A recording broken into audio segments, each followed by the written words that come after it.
نحمدہ ونصلی ونسلم علی سیدنا و مولانا محمد رسولہ النبی الامین المکین الحنین الکریم الرؤوف الرحیم. اما بعد، اعوذ باللہ من الشیطان الرجیم. بسم اللہ الرحمن الرحیم.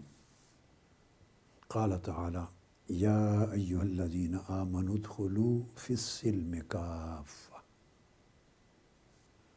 وقال سیدنا رسول اللہ صلی اللہ علیہ وآلہ وسلم لبعض ملوک العالم فی عہدہ وکتب فی رسالاتہ: اسلم تسلم، صدق اللہ وصدق رسولہ النبی الامین. محترم و معظم سعادت الاستاذ الدکتور الشیخ ابراہیم صلاح الہدہد، رئیس جامعۃ الازہر الشریف السابق،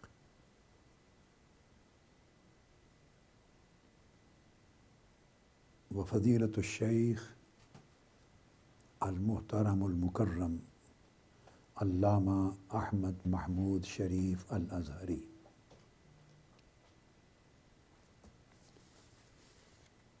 جمیع مشائخ اعظام، علماء کرام،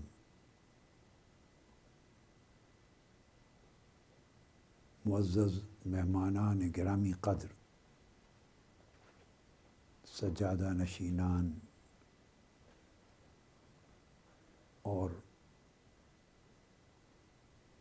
خانوادہ ہائے مبارکہ کے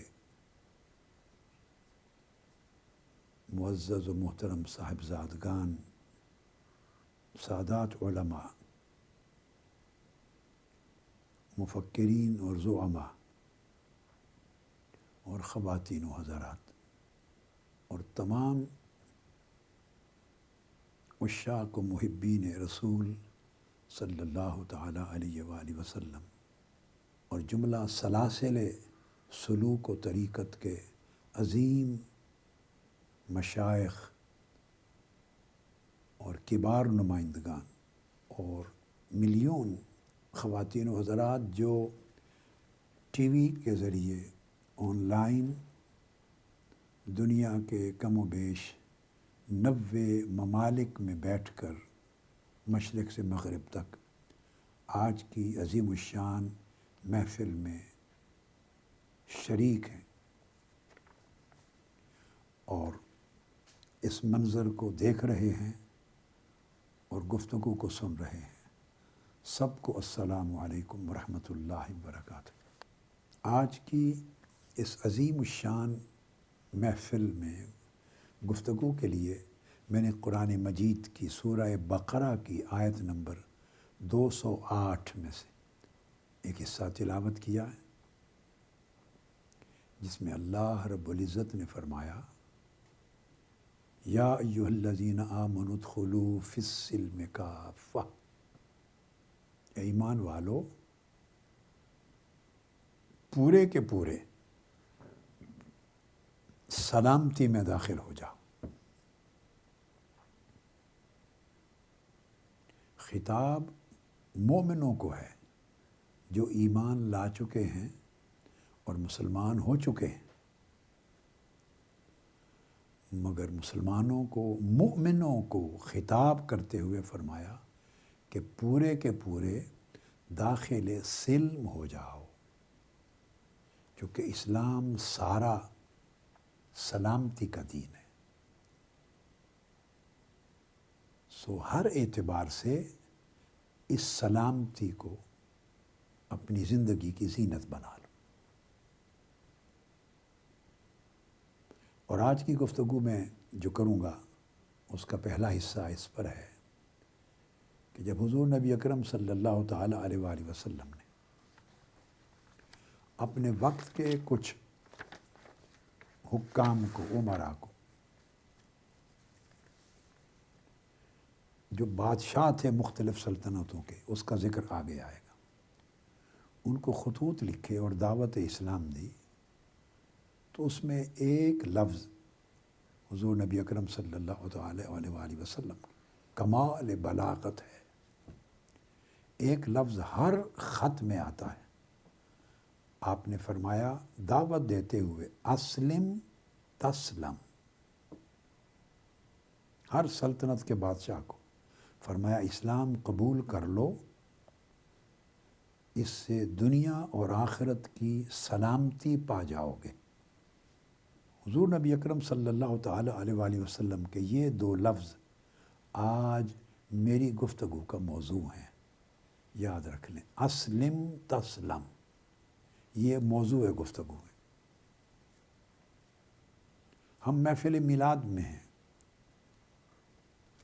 حضور نبی اکرم صلی اللہ تعالی علیہ وسلم کا مولد، آپ کی ولادت باسعادت یا آپ کا میلاد، تینوں لفظ استعمال ہوتے ہیں۔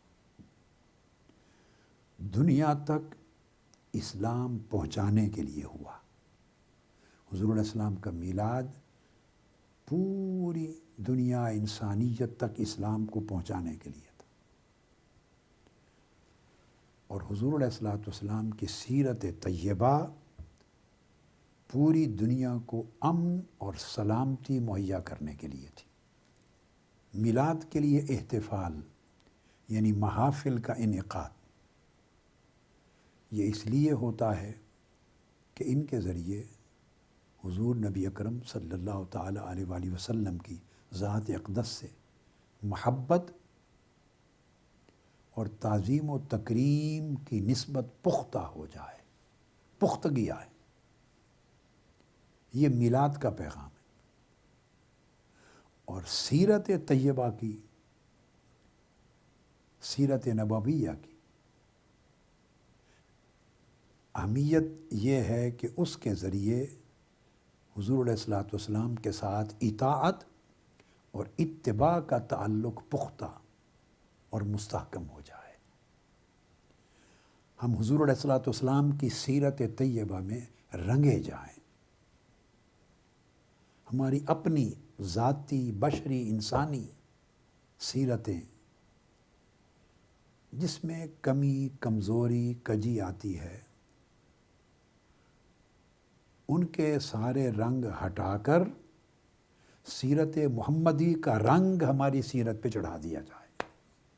محفل میلاد کے ذریعے حضور علیہ السلام کے ساتھ قلبی اور روحانی تمسک قائم ہوتا ہے، اور حضور علیہ السلام کی سیرت طیبہ کے ذریعے مسلمانوں کو ذہنی اور فکری توسع، وسعت اور اس کے اندر برکت اور شفقت اور رحمت نصیب ہوتی ہے۔ محافل میلاد کے انعقاد سے مسلمانوں کے اندر حضور علیہ السلام کے ساتھ وفاداری اور جانثاری کا جذبہ جنم لیتا ہے اور مضبوط ہوتا ہے، اور حضور علیہ السلام کی سیرت طیبہ کو پڑھنے، سننے، سمجھنے سے اور اس کے ساتھ پیار کرنے سے کتاب و سنت کے ساتھ عملی پاسداری کا تعلق مضبوط ہوتا ہے۔ اس لیے اگر ہم محافل میلاد منعقد کریں اور ان کا اثر ہماری زندگی، ہمارے عمل اور ہمارے اخلاق اور ہماری سیرت پہ نہ ہو، تو ہم نے محفل میلاد سے نفع حاصل نہیں کیا۔ مولد کا احتفال اور سیرت محمدی صلی اللہ علیہ وسلم اس طرح عین یک دیگر ہیں، جڑے ہوئے ہیں۔ ہم حضور علیہ السلام کے ساتھ عشق اور محبت کا دعویٰ کریں، آپ کے ساتھ حبی تعلق اور قلبی تعلق قائم کریں، آپ کے ساتھ وفاداری اور جانثاری کا دعویٰ کریں، لیکن اس کا اثر ہمارے اخلاق میں اور ہمارے برتاؤ میں نظر نہ آئے، اور ہمارے اخلاق میں سلامتی نہ ہو، ہمارے اخلاق میں رواداری نہ ہو، ہماری طبیعت اور مزاج میں خوشگواری نہ ہو، تو اس کا مطلب ہے ہم نے نہ میلاد سے کچھ حاصل کیا نہ سیرت سے کچھ حاصل کیا۔ میلاد نبوی اور سیرت نبوی، ان کا مشترک پیغام یہ ہے کہ ہمارے طرز عمل میں حکمت اور دانائی پیدا ہو، کسی سے اتفاق ہو تب بھی حسن اخلاق قائم رہے، کسی سے اختلاف ہو تب بھی حسن اخلاق قائم رہے۔ میلاد پاک کی محفلوں سے جو محبت رسول کی خیرات ملتی ہے، اور محفل میلاد میں سیرت کے بیان سے جو آقا علیہ الصلوۃ والسلام کے اخلاق حسنہ کا پیغام ملتا ہے، اس کا خلاصہ حسن خلق ہے۔ یہ محافل علم صحیح کا ذریعہ بنتی ہیں۔ اگر ہم ان محافل سے علم حاصل نہ کریں، صرف مراسم کر کے، رسوم کر کے چلے جائیں، خواہ وہ ہماری محفل ہے یا کسی اور جگہ، پوری دنیا میں، پورے ملک میں ہر جگہ ہو رہی، اگر ہم ان محافل کو صرف مراسم بنا دیں، دھوم دھام سے منعقد کر لیں، مگر اس سے علم نصیب نہ ہو، تو ہم نے اس کا نفع حاصل نہیں کیا، اس کے مقصد کو کھو دیا۔ اور علم تب نفع مند ہوتا ہے کہ اس میں حلم پیدا ہو، اور جب علم اور حلم جمع ہوتے ہیں تو انسان کی زندگی کو سلم نصیب ہوتا ہے، یعنی سلامتی نصیب ہوتی ہے۔ علم بردباری سکھاتا ہے، علم تحمل اور رواداری سکھاتا ہے، اور تحمل اور رواداری انسان کو سلم یعنی سلامتی سکھاتا ہے۔ انسان کی زبان، اس کا قول، اس کا عمل، اس کا فعل، اس کی سیرت اور اس کا کردار، ساری کی ساری دوسروں کے لیے رحمت، شفقت اور محبت بن جاتی ہے، اس میں نفرت نہیں رہتی۔ علم اگر حلم سے اور سلم سے خالی ہو جائے تو علم بے وقار ہو جاتا ہے اور اس کی تاثیر ختم ہو جاتی۔ اس لیے امام مالک رضی اللہ تعالیٰ عنہ نے لکھا، رشید کو کہا، اذا علمت علما فلیرا علیک اثرہ وسکینتہ وصمتہ ووقارہ وحلمہ، لقولہ صلی اللہ علیہ وآلہ وسلم العلماء ورثۃ الانبیاء۔ امام مالک رضی اللہ تعالیٰ نے لکھا کہ اے بندے، جب تمہیں علم نصیب ہو جائے، اور یہ محافل میلاد اور بیان سیرت حصول علم کا، علم صحیح کو حاصل کرنے کا طریق ہے، راستہ ہے۔ فرمایا جب تجھے علم حاصل ہو جائے تو وہ علم تمہارے وجود پر، تمہاری سیرت پر، تمہارے کردار پر نظر بھی آنا چاہیے، علم کا اثر نظر آنا چاہیے، اور اثر اس طرح کہ اس کے ساتھ تمہارے اندر ایک اطمینان ہو جائے، سکون پیدا ہو جائے، نیک سیرت پیدا ہو جائے، ہدی صالح پیدا ہو جائے، حلم اور بردباری پیدا ہو جائے، اور وقار پیدا ہو جائے۔ اگر ہم علم حاصل کر لیں، آقا علیہ السلام کی محبت کے دعوے دار ہو جائیں، محافل میلاد منعقد کر لیں، مجالس سیرت منعقد کر لیں، اور ان تمام چیزوں کا اثر ہماری زندگی میں تقوی اور ورع کی صورت میں دکھائی نہ دے، سکینہ اور وقار کی صورت میں دکھائی نہ دے، حلم اور بردباری کی صورت میں دکھائی نہ دے، سمت اور ہدی صالح، اچھی سیرت اور کردار کی صورت میں دکھائی نہ دے، ہمارے برتاؤ اسی طرح ایک دوسرے کے لیے سختی پر مبنی رہیں، ہمارے دل تنگ رہیں، ان میں وسعت پیدا نہ ہو، نفرتیں ہوں ہمارے دلوں میں، ایک دوسرے کے لیے محبت پیدا نہ ہو، ہم دوسروں کے لیے منبع رحمت نہ بنیں، تو اس کا مطلب ہے ہم نے علم حاصل نہیں کیا، ہم نے احتفال میلاد نہیں کیا، ہم نے اکتساب فیض سیرت نبوی سے نہیں کیا۔ اس لیے امام شافعی رضی اللہ تعالیٰ عنہ نے بھی فرمایا، لیس العلم ما حفظ، العلم ما نفع۔ علم صرف وہ نہیں ہے جسے یاد کر لیا جائے، پڑھ لیا جائے، یاد کر لیا جائے، بیان کر دیا جائے، نہیں، علم اس کو نہیں کہتے۔ فرماتے علم وہ ہے جو تمہیں نفع دے، جو تمہاری زندگی کو بدل کے رکھ دے، تمہاری سیرت کو تبدیل کر دے۔ جب سیرت کو تبدیل کر دے گا تو وہ علم ہوگا۔ اس لیے حضرت سہل بن عبداللہ التستری فرمایا کرتے تھے، من اراد النظر الى مجالس الانبیاء فلینظر الى مجالس العلماء۔ وہ کہتے کہ انبیاء علیہ السلام کا زمانہ گزر گیا، ہم انبیاء علیہ السلام کو اپنی جسمانی آنکھوں سے دیکھ نہیں سکے۔ فرماتے کہ اب اگر کوئی چاہے کہ انبیاء کی مجلسوں کو دیکھے کہ ان کی مجلس کیسی تھی، تو اسے چاہیے کہ وہ علماء کی مجلس کو دیکھے۔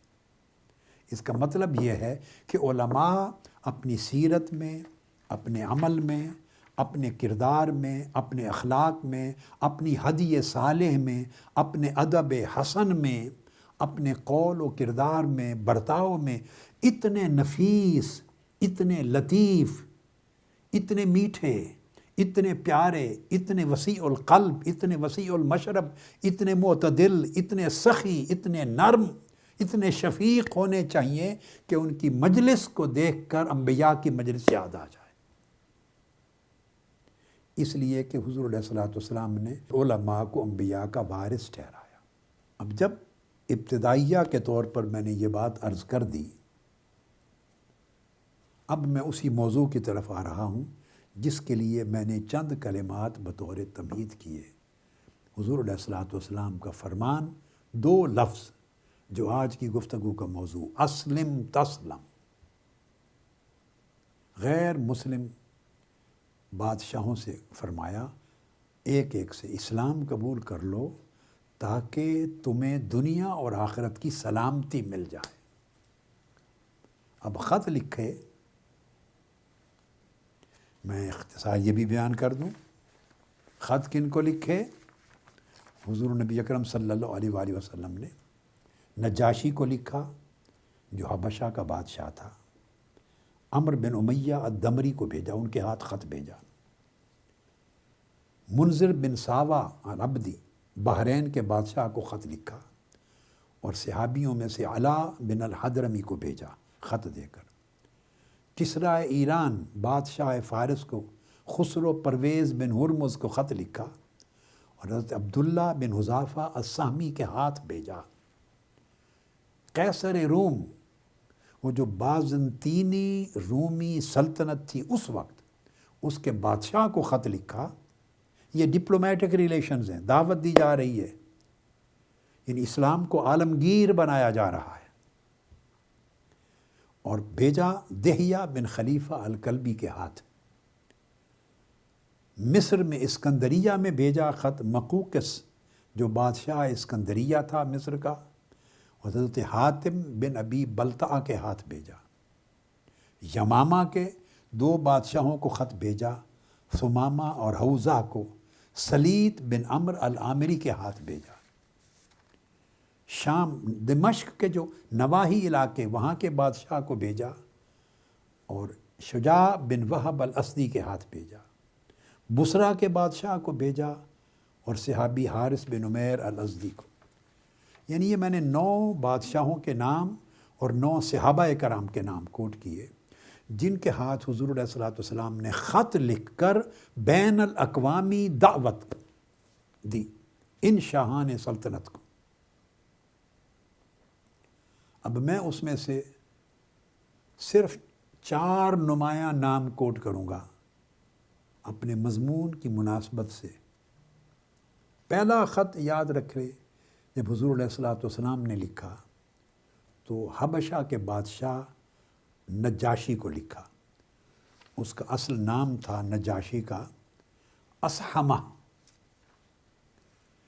اور یہ 5 سن نبوت کی بات ہے۔ اعلان نبوت کا 5واں سال تھا، مسلمان کمزور تھے، اس لیے انہیں حبشہ کی طرف ہجرت کے لیے بھیجا۔ مسلمانوں پر مظالم ہوتے تھے، مسلمان اپنا دفاع نہیں کر سکتے تھے، کمزور تھے، اسلام ایک سیاسی قوت اور طاقت نہیں بنا تھا۔ اب میرے ان جملوں پر اپنا ذہن مرکوز رکھیں، چونکہ اس کے بعد میں اگلی بات کروں گا، پھر دونوں کا موازنہ کریں گے۔ مسلمانوں کے کمزور ہونے کے زمانے میں خط بھیجا نجاشی کو، جو مسیحی بادشاہ تھا۔ اس خط میں بھی جو کلمات لکھے وہ تھے فَإِنِّي أَنَا رَسُولُهُ فَأَسْلِمْ تَسْلَمْ۔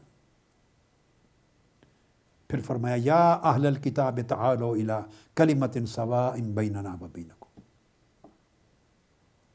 اور خط کے آخر میں فرمایا فإن ابیت فعلیک اثم النصارى من قومک۔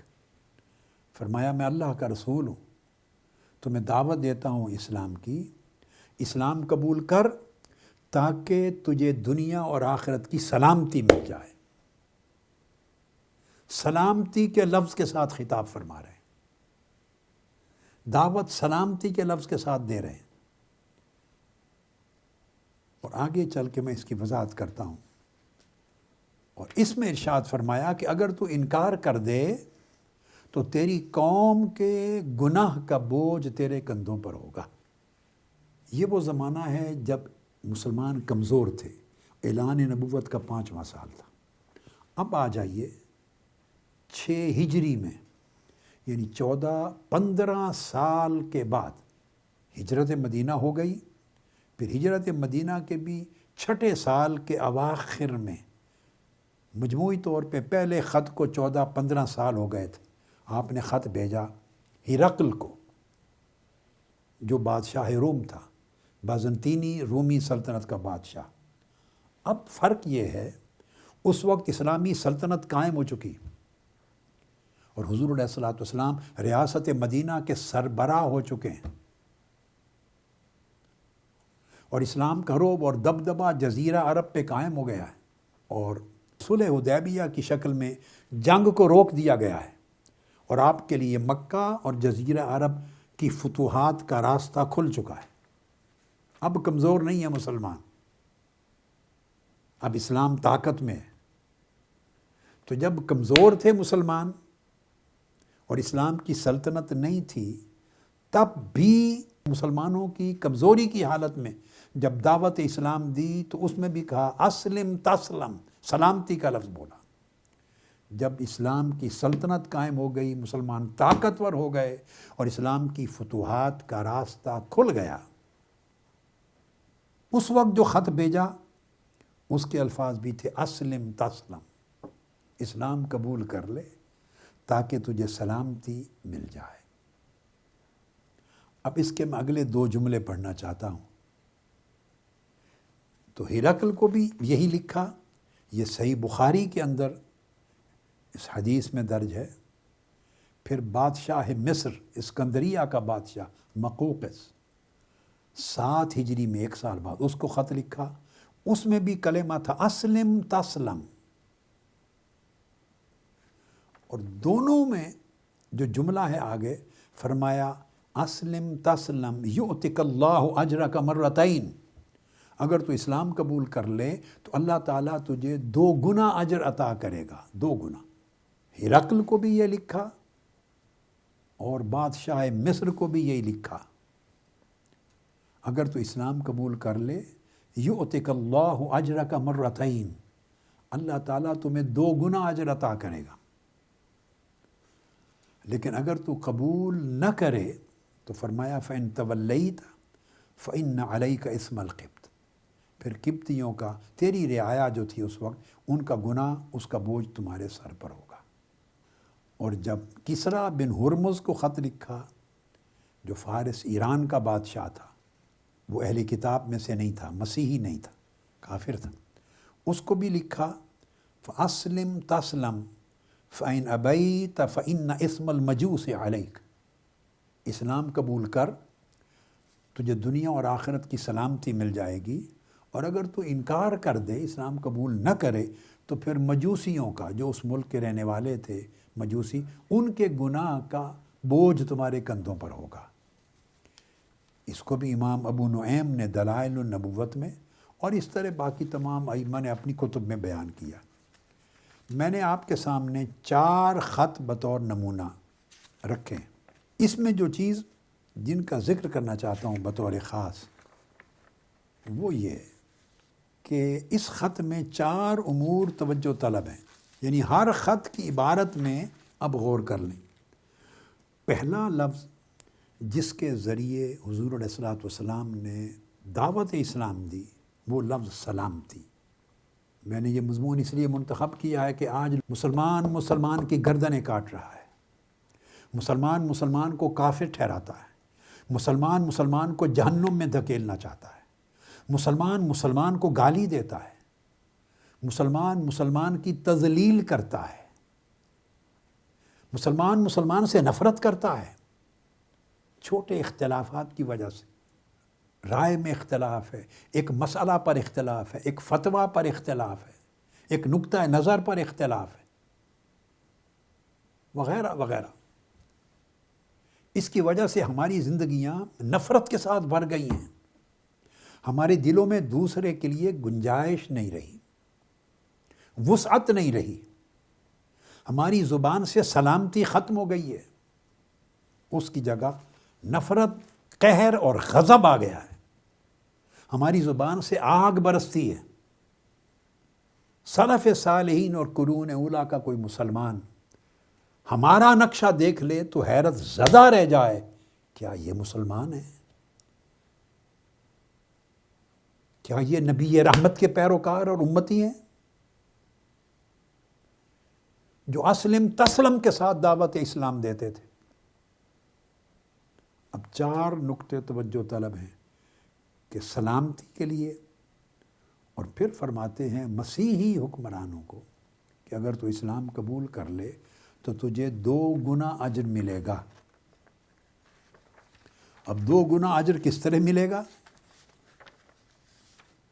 اس لیے اس کو حافظ ابن حجر عسقلانی نے اور دیگر امام ابن الملقن نے، دیگر ائمہ حدیث نے، شارحین حدیث نے ہمیشہ لکھا ہے، اور اس پر کوئی دوسری رائے نہیں۔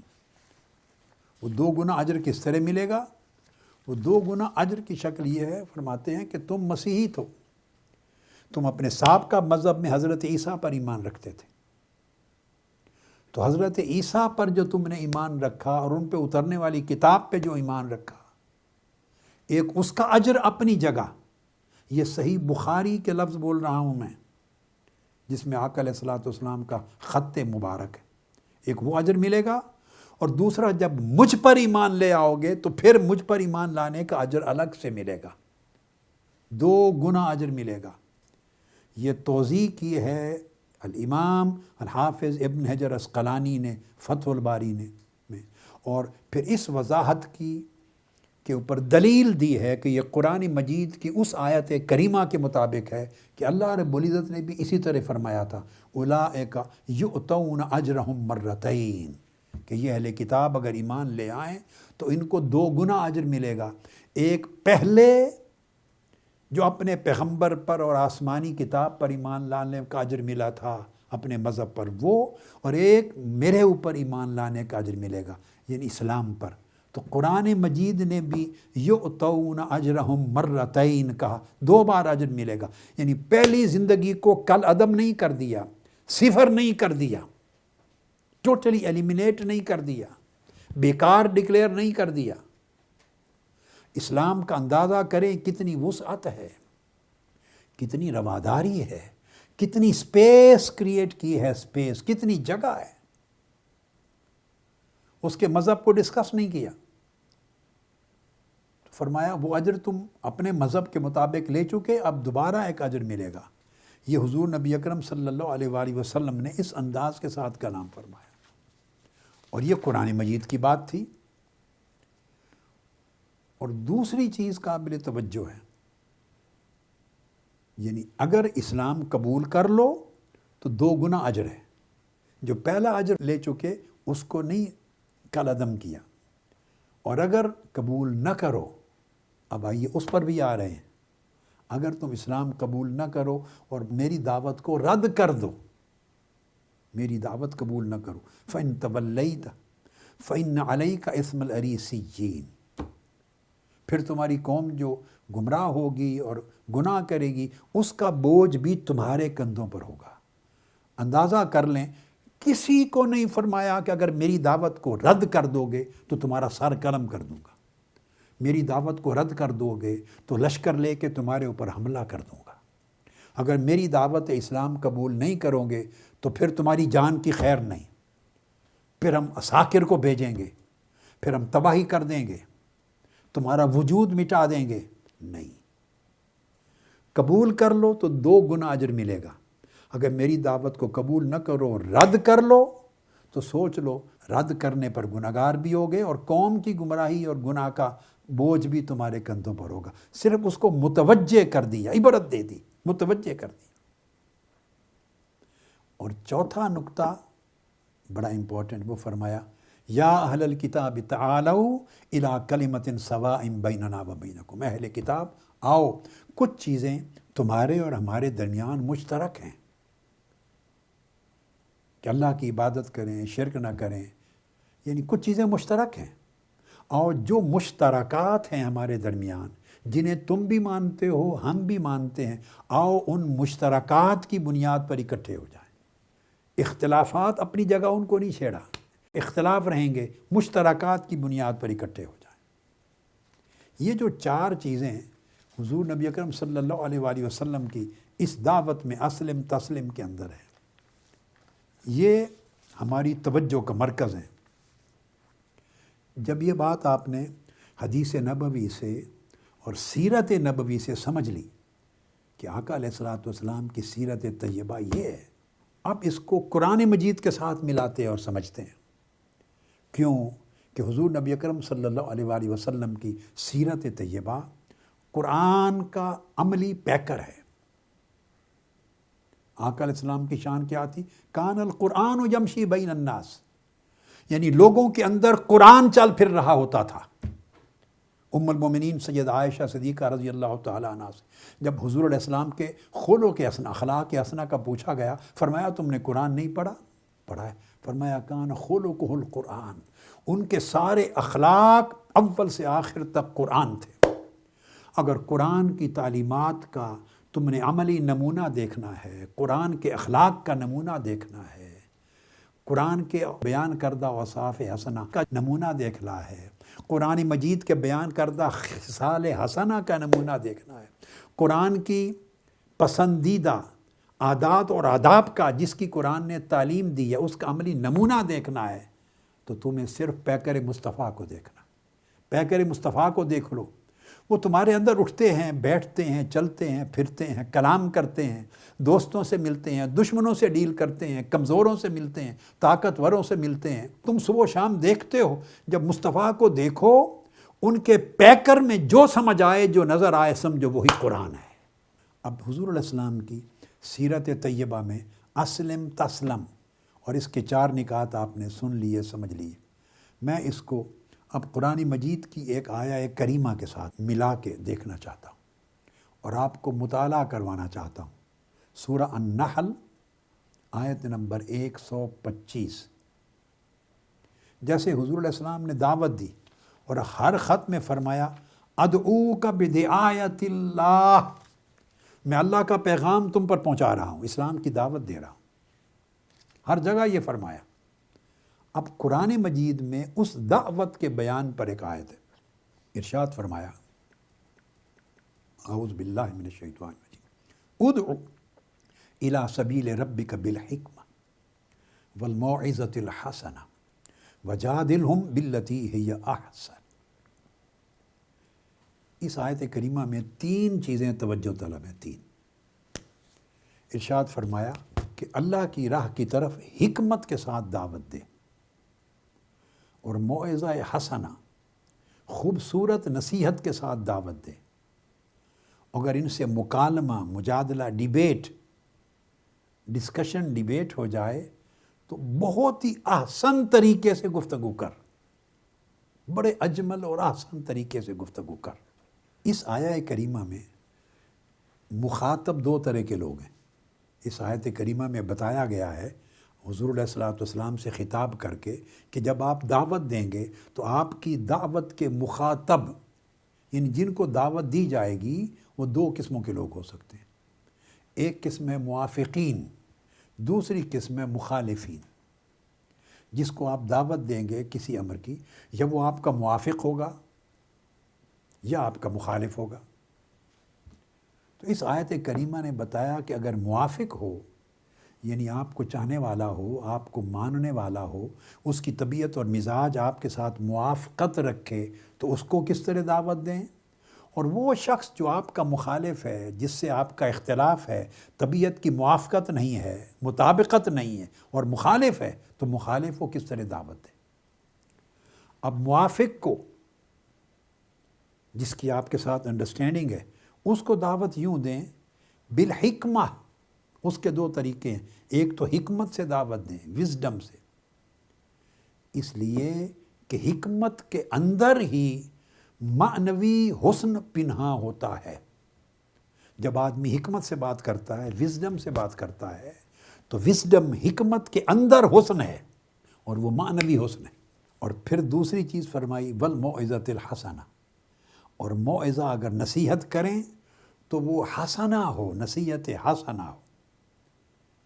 تو گویا دو چیزیں بیان فرمائیں کہ جب دعوت دو اپنے کسی ایسے شخص کو جو آپ کے موافق ہے، آپ کے ساتھ جس کی انڈرسٹینڈنگ ہے، تو اس کو تمہارے الفاظ بھی حسین ہوں اور الفاظ کے معنی بھی حسین ہوں۔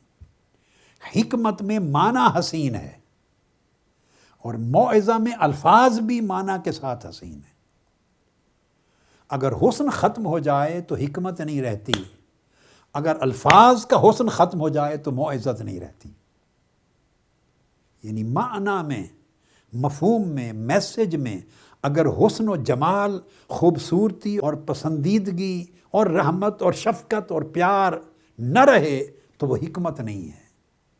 اور اگر موعظت کا طریقہ، نصیحت کا اختیار کریں اور الفاظ نرم نہ ہوں، پیارے نہ ہوں، لطیف نہ ہوں، اس میں خوش خلقی نہ ہو، اس میں شفقت نہ ہو، دل جوئی نہ ہو، تو وہ موعظت نہیں ہے۔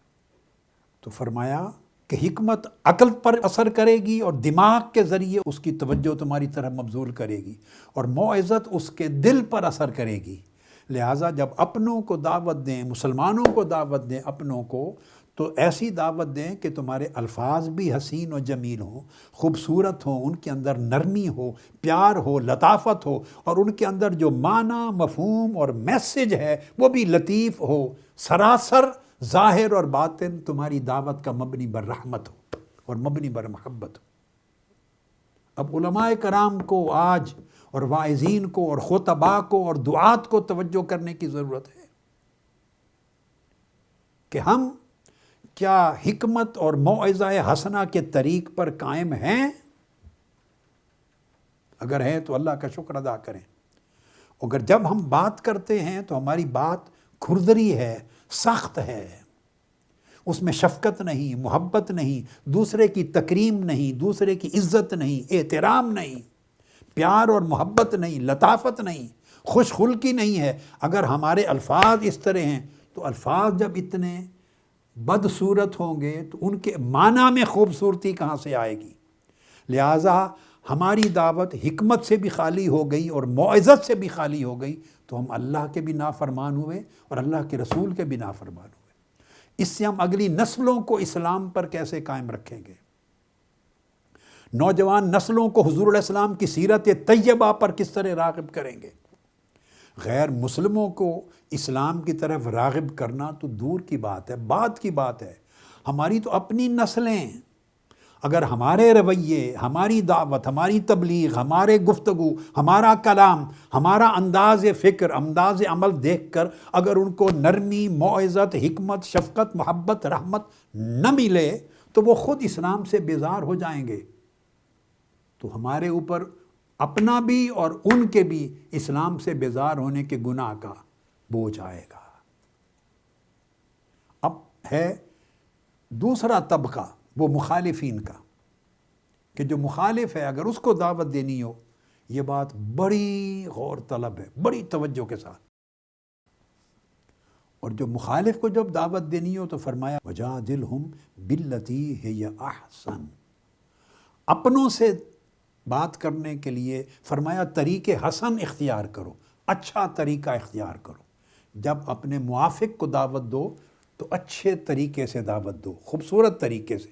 لیکن فرمایا جب مخالف کو دعوت دو، جب آپ کلام کریں اس سے جو آپ کا مخالف ہے یا جس کے آپ مخالف ہیں، اور جس کے اور آپ کے درمیان فکری، علمی، اعتقادی، مزاجی، طبعی ہم آہنگی اور موافقت نہیں ہے، جب اس مخالف کو جب آپ بات کریں تو فرمایا اب اچھے طریقے سے بات کرنا کافی نہیں ہے۔ اپنوں کے لیے بات کریں تو اچھے طریقے سے بات کرنا کافی ہے، جب کسی مخالف سے بات کریں تو فرمایا التی ہی احسن، بہت ہی خوبصورت طریقے سے بات کریں، محض اچھے طریقے سے نہیں، بہت ہی اچھے طریقے سے بات کریں۔ تو حسنہ سے بڑھا کر مرتبہ احسن کر دیا، یعنی تمہاری گفتگو اور زیادہ سلجھی ہوئی ہو، سنوری ہوئی ہو، بڑی خوبصورت ہو، بڑی اس میں پیار ہو، کشش ہو، رغبت ہو، احترام ہو، دوسرے کی تکریم ہو، دل جوئی ہو۔ جب کسی مخالف سے بات کریں تو پھر طریقے احسن پہ بات کریں۔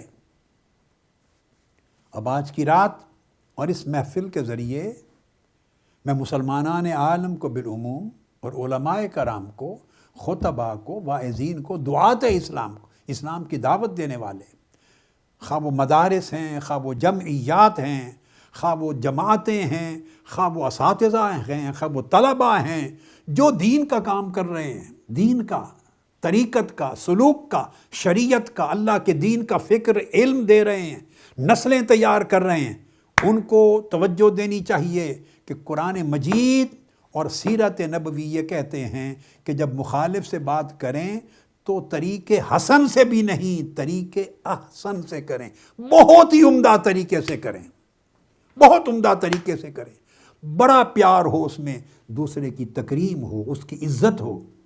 ایسا نہ ہو کہ اسے بے عزت کر دیں، ایسا نہ ہو کہ اٹھا کے جہنم میں پھینک دیں پہلے فتوے سے، ایسا نہ ہو کہ اسے دائرہ اسلام سے خارج کر دیں، ایسا نہ ہو کہ اس سے نفرت کریں۔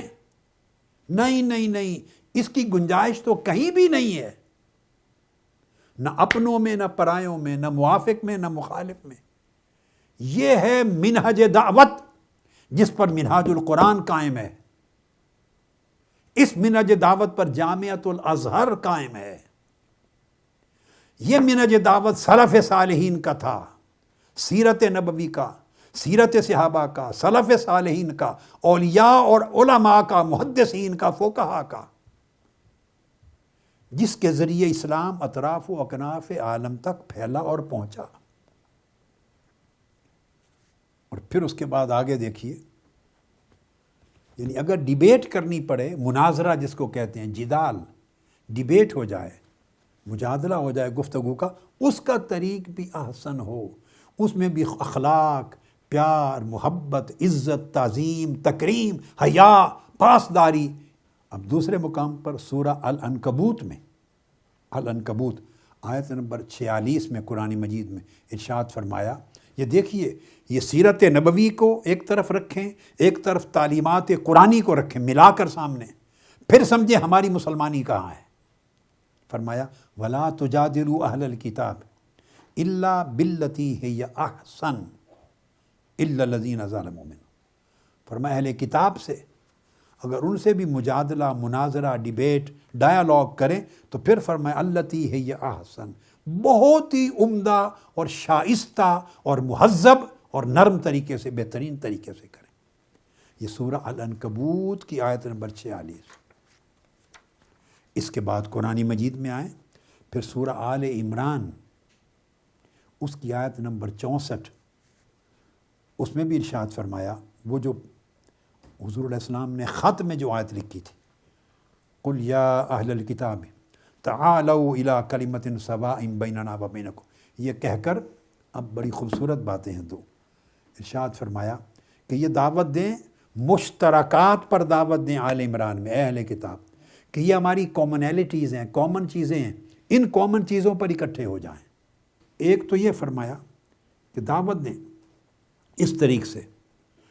اب اگر وہ دعوت کو رد کر دیں، آپ کی دعوت کو نہ مانیں، آپ کا مخالف رد کر دے آپ کو، اب قرآن مجید کہہ رہا ہے فَإِن تَوَلَّوْا، اگر وہ آپ کی دعوت کو رد کر دیں، آپ سے منہ پھیر لیں، ریجیکٹ کر دیں، منہ پھیر لیں، فَقُولُوا اشْهَدُوا بِأَنَّا مُسْلِمُونَ، پھر انہیں کہیں کہ گواہ ہو جاؤ کہ ہم تو اس دعوت کو ماننے والے ہیں۔ کتنی خوبصورت طریقے سے اینڈ کیا ہے ڈائیلاگ کا، مذاکرہ اور مکالمہ اپنے مخالف سے کتنے عمدہ طریقے سے اختتام کیا ہے اس کا۔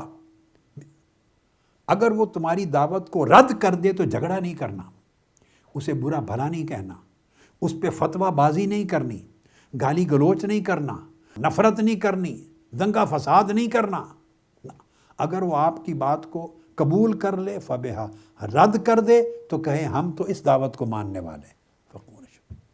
کتنا ڈیسنٹ نوٹ ہے، ڈیسنٹ، کتنا پولائٹ اور ڈیسنٹ اینڈ ہے اس مکالمہ کا، پولائٹ اور عمدہ، خوبصورت، کتنی تہذیب ہے اس میں، کتنی شائستگی ہے اس میں کہ گفتگو کا اینڈ نہ کشیدگی پر ہو، نہ بد کلامی پر ہو، نہ بد مزگی پر ہو، تاکہ تمہارا رشتہ، رابطہ، سلام دعا آئندہ جاری رہ سکے۔ آج اگر موافقت پیدا نہیں ہوئی تو کل ہو جائے گی۔ تو یہ دعوت اسلام، اسلام کی دعوت کی خوبصورتی ہے۔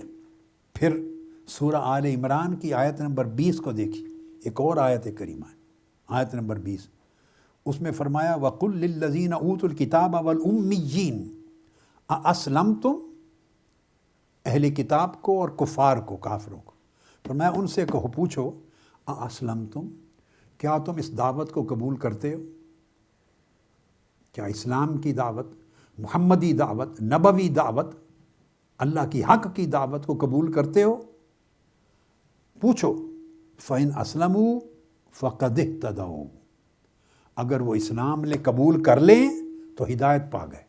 اب ذرا غور کریں قرآن کا منہج اور قرآن کا اسلوب اور سیرت نبوی کا عملی منہج اور اسلوب، وہ جو حضور علیہ الصلوۃ والسلام نے اپنے خطوط میں بتایا۔ فرمایا اگر وہ اسلام قبول کر لیں تو ہدایت پا گئے، ان کا نفع ہو گیا۔ وَإِن تَوَلَّوْا، اگر وہ پھر جائیں اور اسلام کی دعوت کو قبول نہ کریں، تو دیکھیے قرآن مجید نے ہر جگہ جو آدمی قبول نہیں کر رہا اس کو سپیس دی ہے، یہ بات سمجھیں، اس کو سپیس دی ہے اختلاف کرنے کی۔ اگر آپ کی دعوت کو رد کر رہا ہے، قبول نہیں کر رہا، نہ کر دیتا ہے، تو قبول نہ کرنے والے کو بھی ایک سپیس دی ہے، گردن نہیں اڑا دی، تلوار لے کے میدان میں نہیں آ گئے، بندوق اور گولی نہیں چلا دی، گالی گلوچ نہیں کر دیا، برا بھلا نہیں کہا۔ فرمایا اگر وہ نہ مانے، رد کر دیں، تو صرف یہ کہیں فَإِنَّمَا عَلَيْكَ الْبَلَاغُ، میرے نبی، میرے محبوب، آپ کا کام صرف بات کو پہنچا دینا تھا، وَاللَّهُ بَصِيرٌ بِالْعِبَادِ، باقی اللہ پہ چھوڑو، آپ کا فریضہ ادا ہو گیا، آپ نے دعوت دے دی، بات سمجھا دی، اگر قبول کر لیں فبہا، نہ کریں تو آپ کا کام ختم۔ یہ ہے دعوت نبوی کا طریقہ، یہ ہے سیرت محمدی، اور یہ ہے تعلیمات قرآنی۔ اب اس کو سورہ النور میں آیت نمبر 54 سورہ النور میں بھی ارشاد فرمایا گیا، آپ پڑھیے، ارشاد فرمایا اعوذ باللہ من الشیطان قل اطیعوا اللہ واطیعوا الرسول، فرما دیں اللہ کی اور اللہ کے رسول کی اطاعت کرو، ساتھ ہی فرمایا فَإِن تَوَلَّوْا فَإِنَّمَا عَلَيَّ مَا حُمِّلَ، اگر وہ پھر جائیں، دعوت کو رد کر دیں، تو میرے محبوب، میرے رسول کے ذمے صرف وہی کچھ ہے جو ان پر لازم کیا گیا تھا، اور وہ دعوت تھی، پیغام پہنچا دیا، ان کی ذمہ داری ختم۔ وَعَلَيْكُمْ مَا حُمِّلْتُمْ، اور تمہارے ذمے وہ ہے جو کچھ تم پر لازم کیا گیا ہے۔ وَإِن تُطِيعُوهُ تَهْتَدُوا، اگر تم اطاعت کر لو، دعوت کو قبول کر لو تو ہدایت پا جاؤ گے۔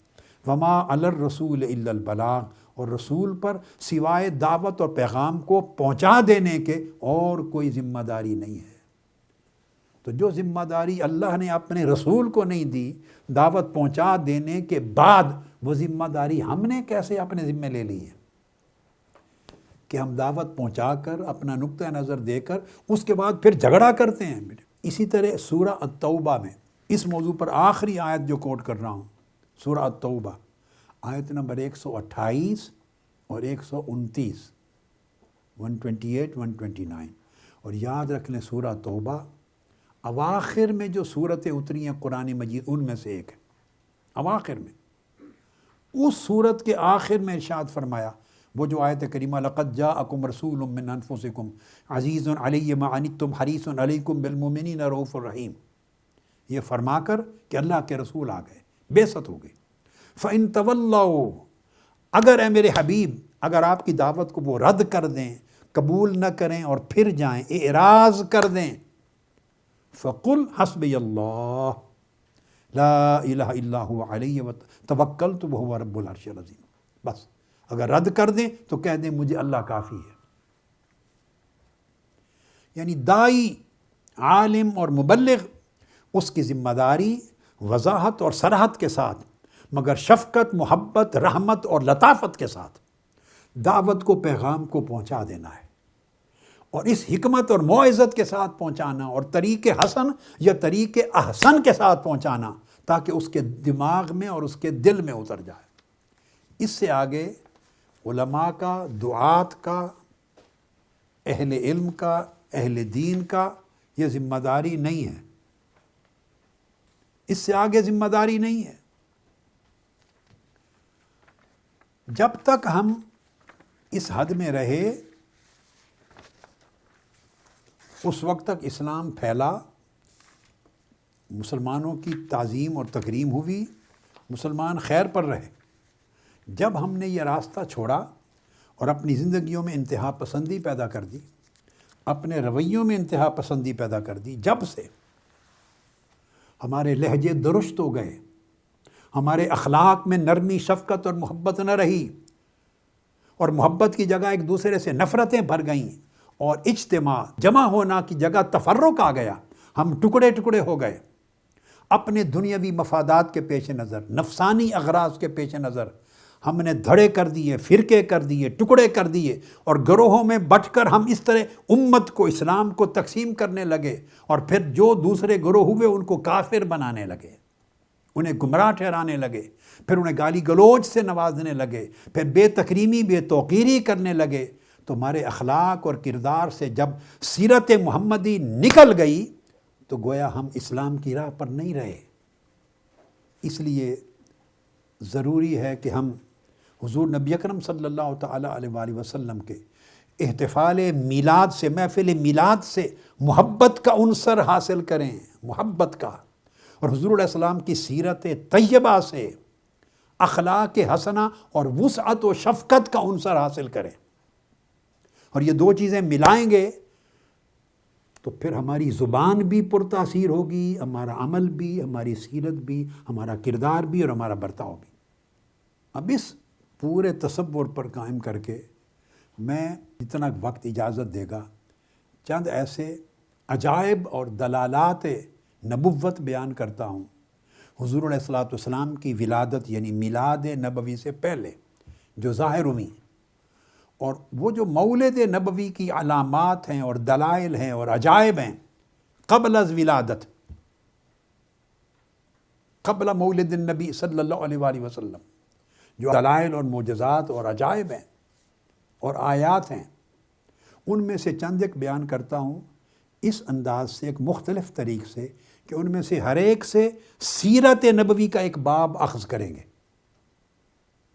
صرف ان ارہاسات کو یا عجائب کو بیان کرنا مقصود نہیں ہے، وہ آپ سنتے رہتے ہیں، وہ محافل میں بیان ہوتے ہیں، مگر جو نئی چیز آپ سے کہنا چاہتا ہوں آج کی رات میں، وہ جو عجائب اور آقا علیہ السلام کی ولادت سے پہلے آپ کی ولادت کی برکات ظاہر ہوئی، معجزات ظاہر ہوئے، ارہاسات ظاہر ہوئے، عجائب ظاہر ہوئے، آیات ظاہر ہوئی، نشانیاں، ان میں سے ایک ایک معجزہ میں سے حضور علیہ السلام کی سیرت طیبہ کا ایک باب لینا چاہتا ہوں، تاکہ مولد اور سیرت کے پیغام کو ایک کر کے سمجھا جائے۔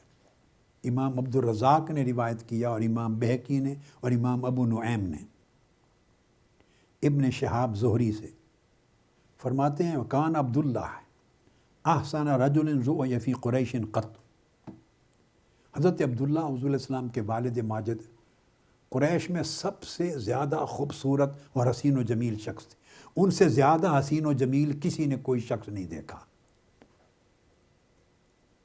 ایک روز خواتین کا اجتماع تھا، آپ کا گزر ہوا، فخرج یوما علی نساء من قریش مجتمعات، گزر ہوا، ان میں سے ایک خاتون بولی، فقالت امرأۃ منہن، ایک خاتون بولی، یا نساء قریش ایتکن یتزوجها ھذا الفتى فناصتت النور الذی بین عینیہ۔ ایک خاتون بولی، انہوں نے کہا تم میں سے کون کوئی خوش نصیب ہوگی جو اس عبداللہ کی پیشانی میں چمکنے والے نور کو حاصل کر سکے۔ امام بیہقی نے دلائل النبوت میں، امام عبدالرزاق نے مصنف میں، اور امام ابو نعیم نے دلائل میں اپنی اپنی سند سے بیان کیا۔ یہ ایک واقعہ امام بیہقی نے بطور خاص لیا ہے، باقی تو سب ائمہ نے لیے ہیں۔ اور پھر اس کے بعد امام ابو سعد النیشاپوری لکھتے ہیں، حضرت عبد الرحمن بن عوف کے روایت سے فرماتے ہیں کہ قریش میں 200 گھرانے ایسے تھے جو حضرت عبداللہ کی پیشانی میں چمکنے والے نور محمدی کی امانت کو لینا چاہتے تھے۔ 200 گھرانے خواہش مند تھے کہ نور محمدی ہمارے گھر آ جائے، ہم اس نور کے امین بن جائیں، یہ وراثت ہمیں مل جائے۔ مطلب کیا؟ یعنی حضور نبی اکرم صلی اللہ علیہ وآلہ وسلم کا تولد اور ولادت باسعادت ہمارے گھرانے اور نسب میں ہو جائے۔ 200 گھرانے تھے۔ اب آگے دیکھیے، میں جو اس کو ایک نقطے کی طرف لے جا رہا ہوں، نقطہ سیرت کی طرف، اس کو سن لیں، ذوق لیں اور نقطہ سیرت کی طرف پہنچے۔ خواہش مند تھی، اتنا دباؤ تھا قریش کے اندر، ہر گھر میں طلب تھی، ہر گھر میں چاہت تھی۔ سیدنا عبداللہ کہ پیشانی پر ایک ایسا نور چمکتا تھا، اور اللہ پاک نے نور محمدی کے باعث ایک ایسا حسن و جمال دے دیا تھا کہ اس کا شہرہ آفاق میں تھا، ہر گھر میں تھا، ہر گلی کوچے میں تھا، ہر طرف طلب تھی۔ اور لوگ یہ ذہن میں رکھ لیں، چونکہ علماء تھے، پرانی کتب کے موجود تھے اس زمانے میں، تو تورات، انجیل اور بنی اسرائیل کی دیگر کتب میں حضور علیہ السلام کی آمد کے تذکرے آئے تھے۔ حضور علیہ السلام کی ولادت کے وقت کی علامات کا بیان آیا تھا۔ آپ کی پیدائش کس وقت میں ہوگی، اس کے حالات کیا ہوں گے، ہجرت کہاں ہوگی، اس کے تذکرے آئے تھے کتابوں میں، اور علماء اہل کتاب کے بیان کرتے تھے۔ اس لیے گھروں میں اس بات کا علم تھا کہ ولادت محمدی کا وقت آن پہنچا ہے، جس کا انتظار تھا، جس کے لیے عیسیٰ علیہ السلام نے بھی کہا تھا، مبشرم برسول یاتی من بعد اسمہ احمد، میرے بعد آنے والے احمد مجتبیٰ، محمد مصطفیٰ، میں ان کی آمد کی بشارت دے رہا ہوں۔ لوگ تب سے انتظار کر رہے تھے، یہ قرآن مجید میں، اور لوگوں کو حضور نبی اکرم صلی اللہ علیہ وسلم کی آمد کا نہ صرف انتظار تھا بلکہ پوری پہچان تھی۔ پہلے میں قرآن مجید کے روح سے اس نقطے کو واضح کر لوں، پہچان تھی، تاکہ یہ خیال نہ آئے کہ کس طرح معلوم تھا انہیں یہ نور محمدی ہے اور یہ ہمارے گھر آ جائے۔ قرآن مجید نے کہا ہے سورہ اعراف میں، الذی یجدونہ مکتوبا عندہم فی التوراۃ والانجیل، تورات اور انجیل تمام کتب میں لکھا ہوا تھا آقا علیہ السلام کا تذکرہ مبارک، ذکر پاک، اور قرآن مجید میں کہا یہ پاتے ہیں اپنی کتابوں میں حضور کے تذکرے، اور اپنے گھروں میں پڑھتے تھے، بچوں کو سناتے تھے، یاد کراتے تھے۔ اس لیے انہیں علم تھا کہ وہ وقت آقا علیہ السلام کے ظہور اور ولادت کا آن پہنچا ہے۔ اور قرآن مجید کی البقرہ کی ایک آیت میں یہ بھی ارشاد فرمایا، یہاں تک الذین آتیناہم الکتاب یعرفونہ کما یعرفون ابناءہم، کہ جن کو کتاب دے دی تھی، اہل کتاب تھے، وہ حضور علیہ السلام کو اس طرح پہچانتے تھے جس طرح والدین اپنے بیٹے کو پہچانتے ہیں، اپنے بچوں کو پہچانتے ہیں۔ آقا علیہ السلام کی پہچان کی کوئی مغالطہ نہیں تھا انہیں، یعنی آپ کی علامات، آپ کے معجزات، آپ کے کمالات، آپ کی آمد، آپ کی ولادت، آپ کی بعثت کے اوقات، خاندان، سب تذکرے کتابوں میں تھے، اور چرچا تھا گھروں میں، چرچا تھا۔ اس لیے 200 گھرانے خواہش مند تھے، چونکہ انتظار میں تھے، سب کو پہچان تھی کہ یہ نور محمدی ہمارے گھر منتقل ہو جائے۔ ان میں ایک خاتون قطیلہ بنت نوفل بھی ہیں، اور قطیلہ بنت نوفل یہ ورقہ بن نوفل کی بہن ہے۔ ورقہ بن نوفل اہل کتاب کی تمام بنی اسرائیل کی کتب کا عالم تھا۔ ان کا ذکر صحیح بخاری میں آیا ہے۔ پہلی وحی کے بعد حضرت خدیجہ الکبریٰ آقا علیہ الصلوۃ والسلام کے ساتھ ان کے پاس گئی۔ یہ حضور علیہ السلام کی آمد کا ذکر کرتا تھا اور اس کی بہن گھر میں سنتی تھی۔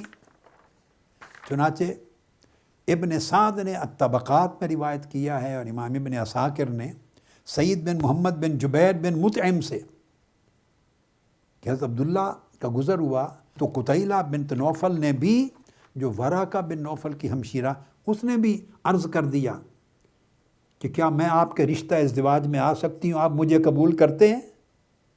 پیش کر دیا رشتہ ازدواج کے لیے۔ اور یہ عالم میں نے کہا 200 گھرانوں کا ذکر امام ابو سعد النیشاپوری نے شرف المصطفیٰ میں ایک روایت بیان کی ہے، جس سے ثابت ہوتا ہے کہ 200 گھرانوں میں اس چیز کی طلب اور تڑپ تھی۔ ان میں سے قطیلہ بنت نوفل بھی۔ حضرت عبداللہ نے ہاں نہیں کی، معذرت کی۔ اس وقت معذرت کی اور کہا کہ میں سفر پہ جا رہا ہوں اپنے والد کے پاس، تو دوبارہ جب واپس آیا تو آپ سے بات کروں گا۔ یہ وعدہ کر کے چلے گئے۔ جب واپس آئے، اس دوران وہ نور محمدی صلی اللہ علیہ وسلم حضرت آمنہ کے بطن مبارک میں منتقل ہو گیا۔ بعد ازاں حضرت عبداللہ کا گزر ہوا تو پھر قطیلہ بنت نوفل سے آپ نے پھر پوچھا جب گزر ہوا۔ حافظ ابن کثیر نے البدایہ والنہایہ میں ان کا نام رقیقہ بنت نوفل لکھا ہے، رقیقہ بنت نوفل، مگر اکثر دیگر ائمہ سیر نے قطیلہ بنت نوفل لکھا ہے۔ اور حافظ ابن کثیر البدایہ والنہایہ میں لکھتے ہیں کہ انہوں نے اس لیے رشتہ ازدواج کی درخواست کر دی چونکہ وہ ہر وقت اپنے بھائی سے وجود محمدی کے ظاہر ہونے کی علامات سنتی رہتی تھی۔ ان کو علم تھا کہ وجود محمدی کے ظہور کا زمانہ آ گیا ہے۔ چنانچہ پھر آپ نے معذرت کی، جب دوبارہ گئے اپنے وعدہ کو پورا کرنے کے لیے تو ان سے پوچھا کیا اب بھی آپ اپنی درخواست اور خواہش پر قائم ہیں؟ تو اب قطیلہ بنت نوفل نے کہا نہیں۔ قال لها عبداللہ ما لک لا تعرضین علی اليوم، آج پھر اپنے اس خواہش سے پیچھے کیوں ہٹ گئی ہیں، اس کی وجہ کیا ہے؟ قالت فارقک النور الذی کان فیک فلیس لی بک اليوم حاجہ، آپ کی پیشانی پہ ایک نور چمکتا تھا، اور بعض کتابوں میں آیا وہ نور آسمان تک پوری فضا کو روشن کرتا تھا۔ میں نے آپ کی پیشانی پہ چمکتا ہوا نور محمدی دیکھا تو درخواست کر دی کہ اس نور کی وارث میں بن جاؤں۔ اب جب آپ میرے پاس آئے ہیں تو وہ نور آمنہ لے چکی ہے، وہ نور جا چکا ہے۔ میں آپ کی طلبگار نہیں تھی، میں اس نور مصطفیٰ کی طلبگار تھی، جن کی آمد اور ظہور کا ذکر آسمانی کتابوں میں ہمیشہ سے چلا آیا تھا، اور اب وہ پیدا ہونے والے۔ اب یہ جو نقطہ میں نے بیان کیا، اس نقطے کا اس کے اندر ظاہراً تو آپ نے یہ بات سن لی، مگر دیکھنا یہ ہے اس کے اندر بھی سیرت محمدی کا ایک پہلو ہے، یعنی حضرت عبداللہ کی پیشانی میں نور محمدی کا چمکنا، یہ دلائل نبوت میں سے ہے۔ 200 گھرانوں کا اس نور کا امین بننے کی خواہش کرنا، سب کچھ دلائل نبوت میں سے ہیں، مگر اس میں ایک سیرت کا باب ہے۔ آقا علیہ السلام کی جب ولادت نہیں ہوئی تھی اور آپ اپنے والد کی پیشانی میں نور کی صورت میں تھے، تب بھی اس کی ایک سیرت تھی، اور وہ سیرت کیا تھی؟ وہ سیرت امانت کی سیرت تھی اور طہارت کی سیرت تھی۔ 200 گھرانوں کا بوجھ تھا، مگر حضرت عبداللہ اس کے آگے جھکے نہیں، ان کی خواہشوں کے آگے سرنگوں نہیں ہوئے۔ ان کو معلوم تھا کہ یہ ایک امانت ہے جو آدم علیہ السلام سے لے کر نسل در نسل خاص پشتوں میں اور خاص بطنوں میں چلی آ رہی ہے۔ جہاں امانت نے جانا تھا، اس نور نے حضرت عبداللہ کو بچائے رکھا، کسی اور جگہ انہیں رشتہ ازدواج میں منسلک نہیں ہونے دیا، چونکہ اس جگہ اس نور نے منتقل نہیں ہونا تھا۔ اس لوح پر لکھا تھا کہ پیشانی عبداللہ کی ہوگی اور بطن اور مستقر وہ حضرت آمنہ کا ہوگا۔ تو نور کا عمل کردار یہ تھا کہ یہ امانت ہے اور کوئی اور نہ لے جائے جو اس امانت کا اہل نہیں، امانت حقدار کو پہنچے۔ اور امانت کو بچاتے ہوئے حضرت عبداللہ کو کردار میں طہارت دے رکھی تھی، طہارت، پاکیزگی۔ یہ آقا علیہ السلام کا معجزہ تھا، اور معجزہ کے ساتھ یہ آپ کی سیرت طیبہ تھی، ورنہ بڑی بڑی خوبصورت خواتین تھیں، بڑے بڑے گھرانے تھے، بڑے بڑے امراء کے گھرانے تھے، بڑے بڑے قریش کے بڑے قبائل کے بڑے بڑے لوگ تھے، کسی طرح فیصلہ کرتے، مگر نور محمدی نے اس امانت کو سنبھالے رکھا، امانت کی حفاظت کی، اور حضرت عبداللہ کو اس نور محمدی کی امانت کے صدقے سے طہارت ملی۔ اور آپ دیکھیے کہ اتنی اس نور کی برکت کہ معذرت کی اور کہا کہ میں بعد میں آؤں گا، آپ سے بات کروں گا۔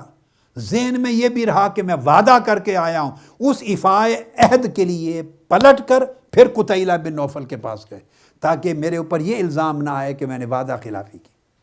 اس سیرت طیبہ سے جو ہمیں سبق ملتا ہے کہ ہماری زندگی میں بھی بہت امانتیں ہیں،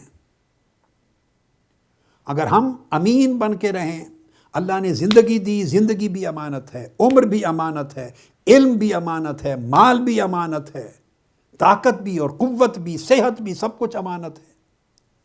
تو حضور کی سیرت طیبہ سے سبق یہ ملتا ہے کہ امانت کی حفاظت ہو اور امانت اس جگہ پہنچے جس کی وہ اہل ہے۔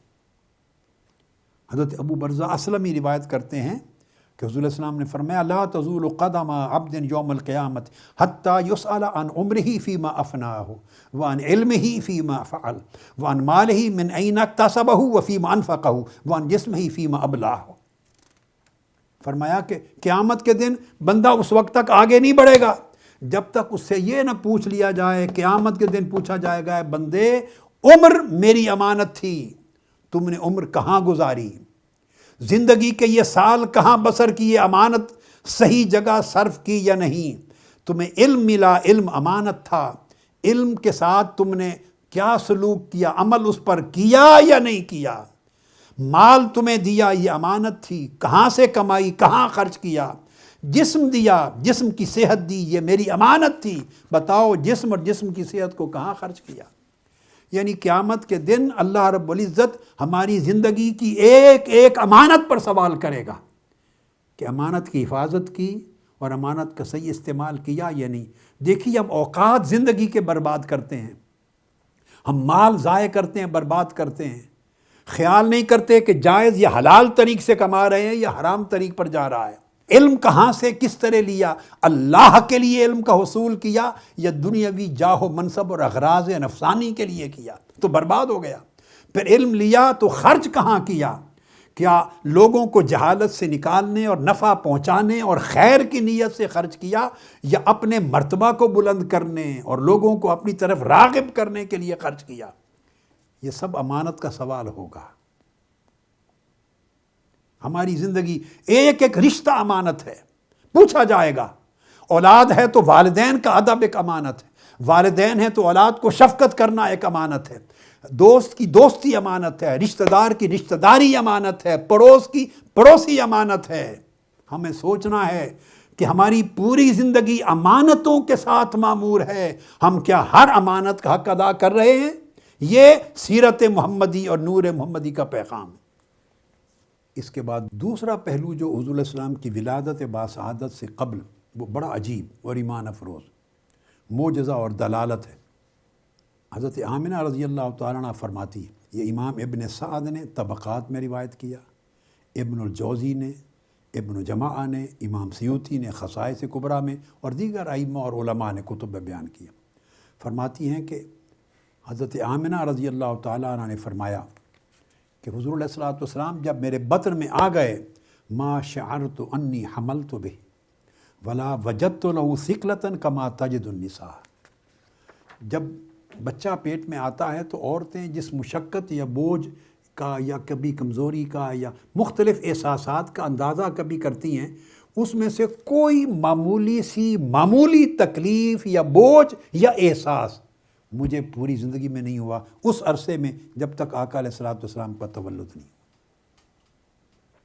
کوئی مشقت نہیں ہوئی۔ اب یہ چیز سمجھنے والی، بلکہ حدیث میں آتا ہے، امام ابو نعیم نے روایت کیا، جس کو امام سیوطی اور قسطلانی نے بیان کیا، حضرت بریدہ اور حضرت ابن عباس سے مروی، کہ حضرت آمنہ رضی اللہ تعالیٰ عنہ فرماتی ہیں کہ 6 ماہ ہو چکے تھے، آپ کو معلوم نہیں تھا کہ میں حاملہ ہوں سیدنا محمد مصطفیٰ صلی اللہ علیہ وسلم سے۔ 6 ماہ کے بعد خواب آیا اور آپ کو بتایا گیا کہ آپ ساری کائنات کے قد حملت بخیر البریت و سید العالمین فاذا ولدتیہ فسمیہ محمدا۔ 6 مہینے کے بعد خواب سے پتہ چلا کہ میرے بطن میں تاجدار کائنات آ گئے۔ ہلکا سا بوجھ نہیں ہوا، جو عام طور پہ خواتین کو بالعموم ہوتا ہے۔ اب اس سے سیرت کا ایک پہلو نکلتا ہے کہ آقا علیہ السلام کی سیرت طیبہ ولادت کے بعد اور بعثت کے بعد تو رحمت للعالمین تھے، آپ تو ساری کائنات کے بوجھ اٹھانے والے تھے۔ قرآن مجید نے فرمایا تھا آپ کی شان کے لیے کہ آپ بوجھ اٹھاتے ہیں، لوگوں کو زنجیریں توڑتے ہیں، لوگوں کے بوجھ اٹھاتے ہلکے کرتے ہیں، اور ساری زندگی آپ نے رحمتیں بانٹی، غرباء کو سہارا دیا، مسکینوں کو سہارا دیا، لوگوں کے بوجھ اٹھائے، سب کچھ کیا۔ مگر کمال معجزہ مصطفیٰ یہ ہے کہ ابھی ولادت نہیں ہوئی تھی تو ماں کے بطن میں تھے، تو ماں کو بوجھ نہیں محسوس ہونے دیا۔ اس کا مطلب کہ آپ نے کسی ایک کو پوری زندگی میں کسی کے لیے بوجھ کا باعث نہیں بنے۔ حضور علیہ السلام کسی کے لیے بوجھ کا باعث نہیں بنے، ولادت سے قبل اپنی والدہ ماجدہ کے لیے بھی نہیں بنے، اور ولادت کے بعد بچپن میں بھی، اور بعد ازاں پوری عمر میں اس کرۂ ارضی پر کسی شخص کے لیے بوجھ کا باعث نہیں بنے، بلکہ ہر شخص جو حضور سے متعلق ہوا حضور نے اس کا بوجھ اٹھایا۔ صحیح بخاری میں ہے، حضرت عائشہ صدیقہ رضی اللہ تعالیٰ عنہ روایت کرتی ہیں، ام المومنین خدیجہ الکبریٰ رضی اللہ تعالیٰ عنہ کا بیان، پہلی سٹیٹمنٹ ہے، پہلا بیان ہے سیرت محمدی پر۔ پہلی وحی اتری ہے، غار حرا سے تشریف لائے، اور ام المومنین حضرت خدیجہ الکبریٰ رضی اللہ تعالیٰ عنہ کو 15 سال ہو چکے ہیں آپ کی زوجیت میں۔ 15 سال کے بعد پہلی وحی کے اترنے کے بعد جب بعثت ہوئی تو پہلا سٹیٹمنٹ اور بیان دیا ہے، پہلا سیرت محمدی کا، اور آپ فرماتی ہیں کلا واللہ ما یخزیک اللہ ابدا۔ کیوں؟ انک لتصل الرحم، آپ کبھی ناکام نہیں ہوں گے اور اللہ کبھی آپ کو پریشان نہیں ہونے دے گا۔ کیوں؟ انک لتصل الرحم، آپ ہمیشہ خونی رشتوں کا خیال کرتے ہیں اور خونی رشتوں کو جوڑتے ہیں، صلہ رحمی فرماتے ہیں، وتصدق الحدیث، ہمیشہ سچ بولتے ہیں، وتحمل الکل، اور کسی پر بوجھ نہیں ڈالتے بلکہ یتیموں، کمزوروں، غریبوں، ناداروں، بیواؤں اور مظلوموں کا بوجھ اٹھاتے ہیں۔ تحمل الکل، اوروں کا بوجھ اٹھاتے ہیں۔ تو جو دوسروں کا بوجھ اٹھانے والا ہے اللہ اس کو کبھی پریشان نہیں کر سکتا۔ وتکسب المعدوم، اور غریب اور فقیر محروم لوگ جن کے پاس کھانے کا اور گزر بسر کا کچھ نہیں، آپ ان کی مدد فرماتے ہیں۔ وتقر الضیف، اور مہمانوں کی تکریم کرتے ہیں۔ وتعین علی نوائب الحق، اور رائے حق میں لوگوں پر جو مشکلات آتی ہیں اس میں ان کی مدد فرماتے ہیں، اعانت فرماتے ہیں۔ اب یہ نقطہ قابل توجہ ہے، صحیح بخاری کی حدیث میں پہلا سٹیٹمنٹ ہے جو حضرت خدیجہ الکبریٰ رضی اللہ تعالیٰ عنہ نے دیا۔ وہ یہ بھی کہہ سکتی تھیں، کیونکہ انہوں نے آنکھوں سے دیکھا تھا کہ حضور 20 دن غار حرا میں جا کے عبادت کرتے تھے، وہ کہہ سکتی تھی کہ آپ کبھی ناکام نہیں ہوں گے، اس لیے کہ آپ ہر وقت لگاتار پہاڑوں کی غاروں میں جا کے عبادت کرتے ہیں، غاروں میں اللہ کی یاد کرتے ہیں، کھانا پینے سے اتنا شغف نہیں جتنی اللہ سے عشق اور محبت ہے، یہ بھی کہہ سکتی تھی۔ مگر عبادت کا پہلو، تعبد کا پہلو، غاروں میں جا کے مراقبہ کا پہلو، اللہ کے ذکر کا، یاد کا پہلو، اس کا ذکر نہیں کیا عبادت کا، بلکہ معاملات کا، سیرت کا وہ ذکر کیا کہ آپ کے یہ اعمال ہیں کہ جہاں خونی رشتہ ہو آپ اس کو جوڑتے ہیں، جب کلام کرنا ہو سچ بولتے ہیں، جو پریشان حال ہو اس کا بوجھ اٹھاتے ہیں، جو محروم ہو اس کی مدد کرتے ہیں، مہمان دروازے پر آ جائے بھلے دشمن و مشرک کیوں نہ ہو اس کی مہمان نوازی کرتے ہیں، اور کسی کو رائے حق میں مشکلات آئیں تو اس کی مدد کرتے ہیں۔ سو ایسی سیرت و کردار رکھنے والے کی اللہ پاک مدد و نصرت کبھی چھوڑ نہیں سکتا۔ یعنی آپ دیکھیے پہلا بیان آقا علیہ السلام کی سیرت طیبہ پر کیا اور کیسے موضوعات لیے کہ پوری کائنات کا بوجھ اٹھانے والے، اور رسول اللہ السلام نے فرمایا من نفس عن مؤمن کربتا من کرب الدنیا نفس اللہ عنہ کربتا من کرب یوم القیامہ، جو شخص کسی مسلمان کے دنیاوی بوجھوں کو اور تکلیفوں میں سے کسی تکلیف کو دور کرے گا، اللہ پاک قیامت کے دن اس کی تکلیف اور بوجھ کو دور کر دے گا۔ من یسر علی مؤسر یسر اللہ علیہ من الدنیا والآخرہ، جو کسی ایک پریشان حال شخص کو تنگی سے نکال کے اس کو آسانی دے گا، اللہ قیامت کے دن اس کو آسان کر دے گا۔ واللہ فی عون العبد ما کان العبد فی عون اخیہ، یہ تعلیمات محمدی ہیں، یہ ہے سیرت محمدی، یہ ہے تعلیم محمدی۔ اور جو بندہ دوسرے لوگوں کی مدد کرنے میں مصروف رہتا ہے، اللہ پاک ہمہ وقت اس کی مدد میں مصروف رہتا ہے۔ یہ سیرت طیبہ۔ حضرت ابو موسیٰ اشعری فرماتے ہیں آقا علیہ السلام نے فرمایا جو اشعریین ہے، قبیلہ تھا اشعری کا، فہم منی وانا منہم، وہ مجھ سے ہیں میں ان سے ہوں۔ پوچھا گیا کیسے یا رسول اللہ؟ فرمایا وہ ایک دوسرے کا بوجھ اٹھا لیتے ہیں۔ جب کسی ایک گھر میں کھانا ختم ہو جاتا ہے تو سارا قبیلہ اپنا کھانا ایک کپڑے پر جمع کر لیتا ہے اور برابر تقسیم کر دیتا ہے، کسی کو گھر میں بھوکا سونے نہیں دیتا، چونکہ ایک دوسرے کا بوجھ اٹھاتے ہیں۔ فرمایا فہم منی وانا منہم، وہ مجھ سے ہیں میں ان سے ہوں۔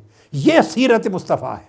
ہمیں دیکھنا ہے کیا ہمارا کردار یہ ہے، کیا دوسرے کی تکلیف ہمیں اپنی تکلیف محسوس ہوتی ہے، کیا دوسرے کی عزت ہمیں اسی طرح عزیز ہے جیسے اپنی عزت، دوسرے کی تکریم اپنی تکریم کی طرح اچھی محبوب ہے۔ اگر حضور علیہ السلام کی سیرت طیبہ کا عکس ہماری زندگی میں نہیں آتا تو سوچنا ہوگا کہ پھر آگے ہم آقا علیہ السلام کے مولد اور آپ کی سیرت سے کیا تعلق رکھتے ہیں۔ یہ تو تھے ولادت اقدس سے پہلے کی دو چیزیں۔ اب میں اختتام کی طرف جاتے ہوئے ابن سعد کی ایک روایت بیان کرتا ہوں جو حضرت عبداللہ ابن عباس سے۔ حضرت آمنہ رضی اللہ تعالیٰ عنہ فرماتی ہیں فلما فاصل منی خرج معہ نور اضاء لہ ما بین المشرق والمغرب۔ حضرت سیدہ آمنہ رضی اللہ تعالیٰ عنہ فرماتی ہیں جب آقا علیہ السلام کا تولد ہوا اور آپ میرے جسم سے جدا ہوئے تو ان کے ساتھ ایک ایسا نور نمودار ہوا جس سے مشرق اور مغرب سارے روشن ہو گئے، مشرق اور مغرب روشن ہو گئے۔ اور امام ابو نعیم روایت کرتے ہیں دلائل میں عطا بن یسار سے، اور وہ حضرت ام سلمہ رضی اللہ تعالیٰ عنہ سے، اور انہوں نے سیدہ آمنہ رضی اللہ تعالیٰ عنہ سے فرماتی ہیں قالت لقد رأیت لیلۃ ودعتہ نورا اضاءت لہ قصور الشام حتی رأیتها۔ جس رات آقا علیہ السلام کی ولادت ہوئی، آپ کی ولادت کے ساتھ ایک نور نکلا اور میں نے نور سے دیکھا کہ شام، سرزمین شام کے محلات تک روشن ہو گئے، اور میں نے ان محلات کو آنکھوں سے دیکھا۔ اور ابن سعد نے طبقات میں عبداللہ ابن عباس سے روایت کیا، اور امام ابو سعد نے شرف المصطفیٰ میں فرماتی وخرج معہ نور اضاءت لہ قصور الشام واسواقها حتی اعناق الابل ببصرہ۔ فرماتی ہیں کہ سارا شام اور اس کے محلات روشن ہو گئے اس نور مصطفیٰ سے، حتیٰ کہ بصرہ کی گلیوں میں چلنے والے اونٹوں کی گردنیں بھی میں نے دیکھی اس نور میں۔ اور حضور علیہ السلام نے اس کی خود تصدیق فرمائی، آقا علیہ السلام نے اپنے اس معجزہ ولادت کی خود تصدیق فرمائی۔ امام احمد بن حنبل مسند میں، اور امام طبرانی معجم میں، اور امام طیالسی اور امام ابو نعیم سب روایت کرتے ہیں حضرت ابو امامہ سے۔ فرماتے ہیں قلت یا نبی اللہ ما کان اول بدء امرک، آپ کی نبوت کا سلسلہ بیان فرمائیے کیسے شروع ہوا؟ قال دعوت ابی ابراہیم و بشرا عیسیٰ ورأت امی انہ یخرج منہا نور اضاءت منہ قصور الشام۔ آقا علیہ السلام نے خود فرمایا میں ابراہیم کی دعا کا نتیجہ ہوں، حضرت عیسیٰ کی بشارت ہوں، اور وہ نور جو میری ولادت کے وقت میری والدہ نے دیکھا جس سے شام کے محلات روشن ہو گئے تھے۔ یہ امام احمد بن حنبل اور امام طبرانی سمیت بہت سے ائمہ نے آقا علیہ السلام کی حدیث بیان کی. امام حاکم اور ابن حبان نے بھی بیان کیا، ارباز بن ساریس اور اسی طرح دیگر اور روات نے بیان کیا. اب یہاں سوال پیدا ہوتا ہے کہ جو نور پیدا ہوا آقا علیہ السلام کی ولادت کے وقت، اس نور سے سارا گھر روشن ہو گیا اور مشرق سے مغرب تک دنیا روشن ہو گئی. اور امام ابو نعیم دلائل میں روایت کرتے ہیں، حضرت سید آمنہ نے فرمایا وَرَأَيْتُ ثَلَاثَ أَعْلَامٍ مَضْرُوبَاتٍ عَلَمٌ فِي الْمَشْرِقِ وَعَلَمٌ فِي الْمَغْرِبِ وَعَلَمٌ عَلَى ظَاهِرِ الْكَعْبَةِ. میں نے 3 جھنڈے دیکھے، 3 جھنڈے، ایک مشرق میں نصب ہو گیا، ایک مغرب میں نصب ہو گیا اور ایک کعبہ کی چھت پہ نصب ہو گیا.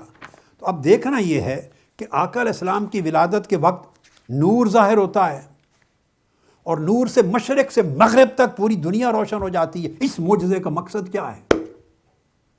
شام کے محلات روشن ہو جاتے ہیں، اس معجزہ اور دلیل کا مقصد کیا ہے؟ اور مشرق سے مغرب تک علم جھنڈے نصب ہو جاتے ہیں، مقصد کیا ہے؟ اب اس میں سیرت نبوی ہے.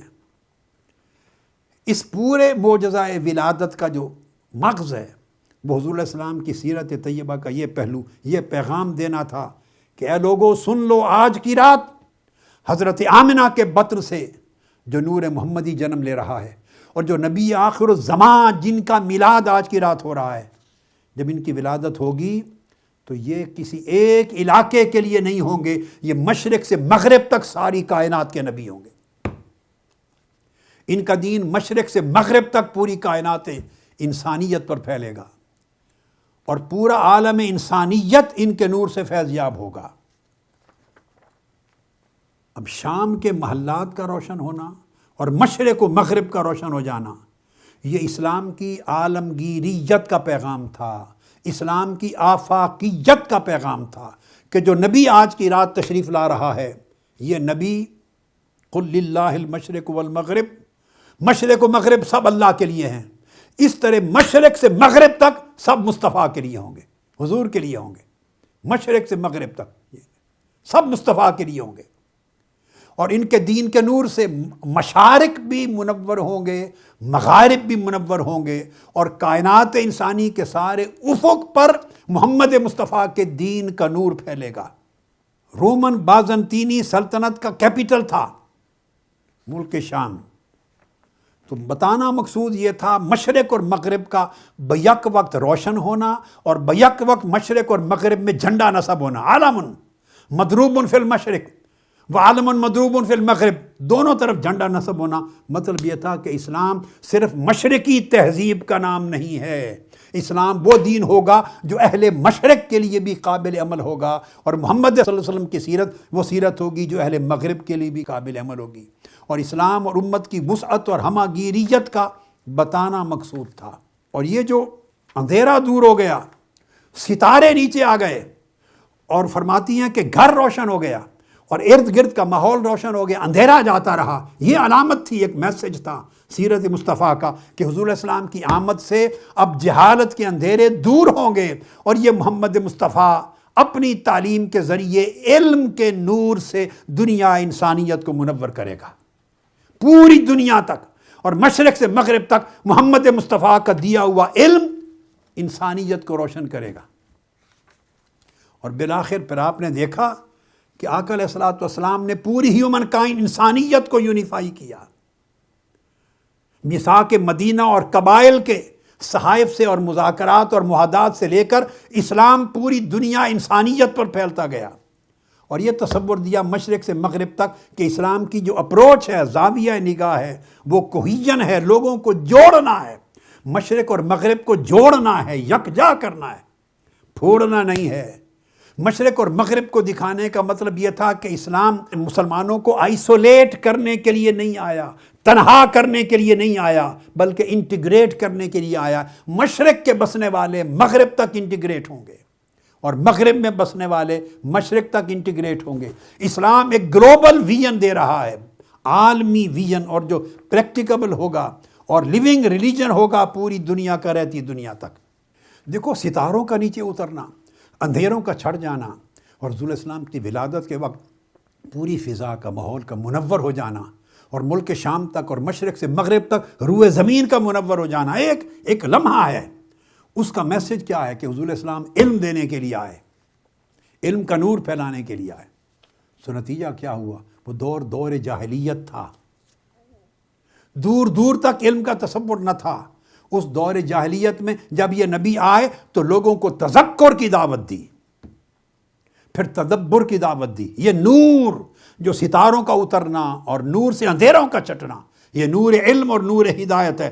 تذکر کی تعلیم حضور نے دی، تدبر کی تعلیم حضور نے دی، تعقل کی تعلیم حضور نے دی، تفکر کی تعلیم حضور نے دی، بصیرت کی تعلیم حضور نے دی، شعور حضور نے عطا کیا، علم حضور علیہ السلام نے عطا کیا، حکمت حضور نے عطا کی، معرفت حضور نے عطا کی، ایقان حضور نے عطا کیا.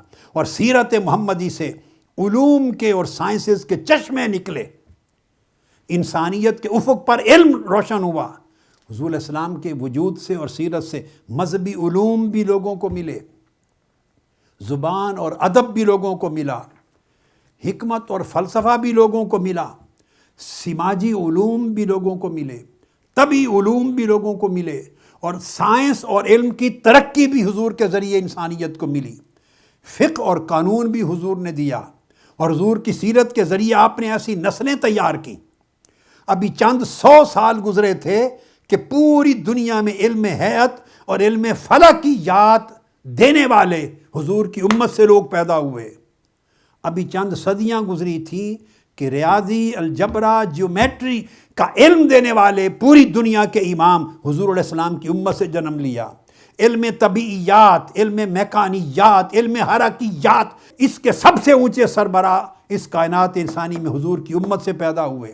علم بصریات حضور کی امت سے سائنٹسٹ اٹھے، علم نباتات لے کر حضور کی امت سے اٹھے، علم طب لے کر حضور کی امت سے اٹھے، ادویہ سازی وہ لے کر حضور کی امت سے اٹھے، سرجری جراحت کا علم لے کے حضور کی امت سے اٹھے، امراض چشم آنکھوں کی وہ علم حضور کی امت سے اٹھے، علم کیمیا لے کے اٹھے، علم فزکس اور طبیعیات کا علم لے کے اٹھے، جغرافیہ اور مواصلات کا علم لے کے اٹھے. گویا کوئی شعبہ ایسا نہ رہا جہاں آقا علیہ الصلوۃ والسلام کی امت نے پوری انسانیت کی رہبری نہیں کی. یہ جو ستارے اتر آئے، اندھیرے چھٹ گئے اور مشرق سے مغرب منور ہو گیا، اشارہ تھا کہ یہ نبی ایک علم کا وجود، علم کا پیکر جنم لے رہا ہے. اس سے سائنسز اٹھیں گی، علم اٹھے گا، شعور اٹھے گا، اور انسانیت جہالت کے اندھیروں سے نکل کے ترقی کی طرف گامزن ہوگی. مغرب کے ایک بڑے نامور رائٹر ہیں جارج سارٹن، ان کی کتاب ہے introduction to the history of science. غیر مسلم ہیں، اورینٹلسٹ ہیں، سمجھ لیں، غیر مسلم. انہوں نے سائنس کی تاریخ کا تعارف کروایا، سائنس کی تاریخ، اور ایک صدی قائم کی ہے. جارج سارٹن، یاد رکھ لیں، introduction to the history of science. اور سائنس کی جو ترقی ہے عالم مغرب میں، یورپ میں اسلامی سائنس کی بات نہیں کر رہا ہوں، پوری کی پوری سائنس ویسٹرن ورلڈ اور یورپ کی، اس کی ترقی کے درجے بیان کیے اور صدی در صدی ایک صدی کا ذکر کیا. اس میں 8ویں صدی ذہن میں رکھ لیں. 8ویں صدی کون سی ہے؟ آقا علیہ السلام کی صدی کے 100 سال کے بعد. 7ویں صدی عیسوی آقا علیہ السلام کی ہے اور صرف 100 سال کے بعد. 8ویں صدی کا دنیا کا سب سے بڑا سائنٹسٹ جارج سارٹن نے بیان کیا ابو موسیٰ جابر بن حیان تھا، انسانی تاریخ کا، اور اس صدی کو ان کے نام کیا ہے. پھر اگلی صدی کا نصف حصہ محمد بن موسیٰ الخوارزمی کا نام. اس کے بعد 9ویں صدی کا دوسرا نصف حصہ ابو بکر محمد بن زکریا الرازی کے نام کیا. 10ویں صدی کا پہلے 50 سال ابو الحسن بن علی المسعودی کے نام کیا. پوری دنیا سائنس کی تاریخ میں سب سے بڑا سائنٹسٹ وہ کوٹ کر رہے ہیں، اور یہ لکھنے والا مسلمان نہیں ہے. جارج سارٹن اورینٹلسٹ ہے، مسیحی غیر مسلم ہے، ویسٹرنر ہے. دوسرا نصف ابو الوفا جرجانی کے نام کیا. 11ویں صدی البیرونی کے نام کی. 11ویں صدی کا دوسرا نصف ابو عمر خیام کے نام کیا. پھر اگلا ابن زبیر کے نام کیا. پھر آگے اگلی صدی ابن رشد کے نام کی. پھر ابن بیتار کے نام کی. پھر الشیرازی کے نام کی. عماد الدین ایوبی کے نام کی. ابن خلدون کے نام کی. الغرض اس نے یہ بتایا کہ یہ ساری 10-11 صدیاں یورپ میں جو سائنسی علم کی ترقی ہوتی رہی، ہر صدی کا امام محمد مصطفیٰ کی امت میں سے تھا، ایک مسلمان سائنٹسٹ تھا۔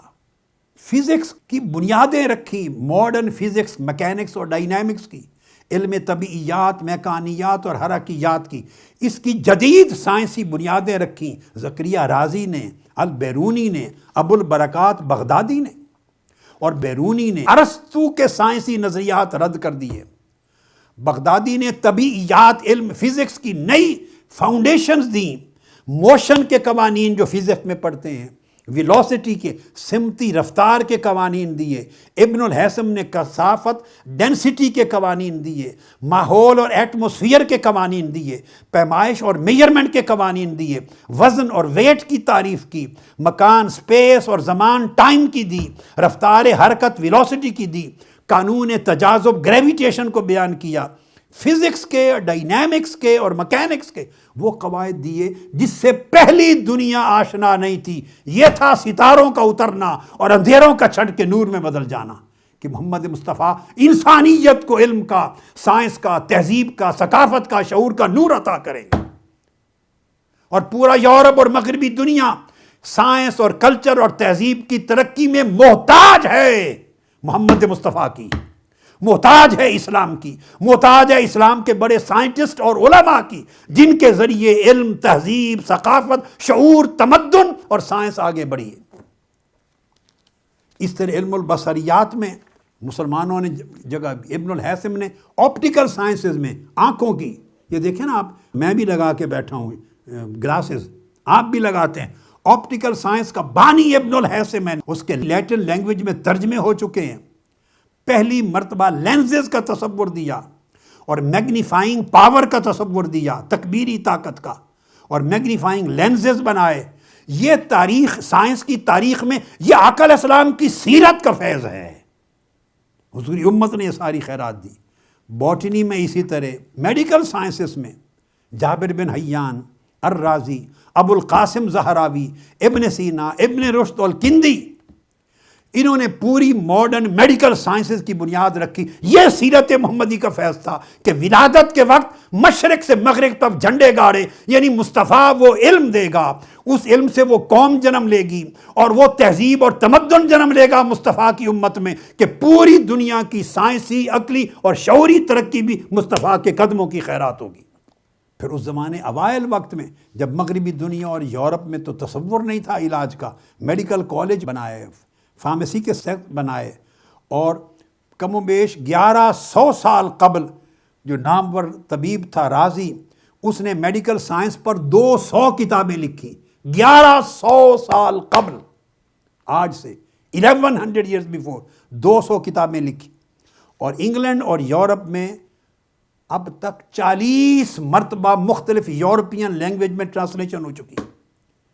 انگلینڈ اور یورپ کی یونیورسٹیز رازی کی کتابیں پڑھا کے پچھلی صدیوں میں وہ اس علم کو ڈیولپ کرتے رہے۔ الحاوی ایک کتاب لکھی، 20 جلدوں پر مشتمل، 20 والیومز، پورا میڈیکل سائنس کا انسائکلوپیڈیا لکھا۔ ابن سینا نے کینن، قانون کتاب دی۔ مونٹگومری واٹ نامور محقق ہے، کرسچن ہے، وہ کہتا ہے it has been claimed that it is the most studied medical work in all history۔ ابن سینا کی کتاب القانون کہتے ہیں کہ میڈیکل سائنس کی ساری تاریخ میں سب سے زیادہ جس کتاب کو پڑھا گیا وہ ابن سینا کی کتاب القانون تھی، کینن۔ یہ نور تھا جو آقا علیہ السلام کی سیرت طیبہ نے انسانیت کو دیا، یہ نور دیا۔ اس کا نتیجہ کیا ہوا؟ جب تک ہم اس نور کے ساتھ آگے بڑھتے رہے اور اس نور کی راہ پہ عمل کرتے رہے اور علم کے راستے پر رہے اور عمل صالح کے راستے پہ رہے، ہماری تہذیب اور تمدن اور ہماری ثقافت کی بنیاد علم پر، سیرت محمدی پر، شعور پر، تحقیق پر رہی، ہم ترقی کرتے رہے۔ اس کے بعد کیا ہوا؟ ہم عیاشی میں چلے گئے، ہم سیرت محمدی سے دور ہو گئے، ہم نے حضور کی وراثت میں جو علم پایا تھا اس علم کو چھوڑ دیا، ہم تباہی اور ہلاکت میں چلے گئے۔ اور وہ علم کا فیض یورپ نے جو لیا وہ ترقی کی ان منزلوں پر گامزن ہو گیا، آج امت زوال کا شکار ہو گئی۔ اور جو مشرق اور مغرب کی میں نے بات کی، یہ جو ایک جھنڈا حضور کی ولادت کے وقت مشرق میں نصب ہوا اور ایک مغرب میں، اور مشرق اور مغرب نور سے، حضور کی ولادت کے نور سے روشن ہو گیا، اشارہ یہ تھا کہ وقت آنے والا ہے جب مشرق سے مغرب تک محمدی فتوحات ہوں گی۔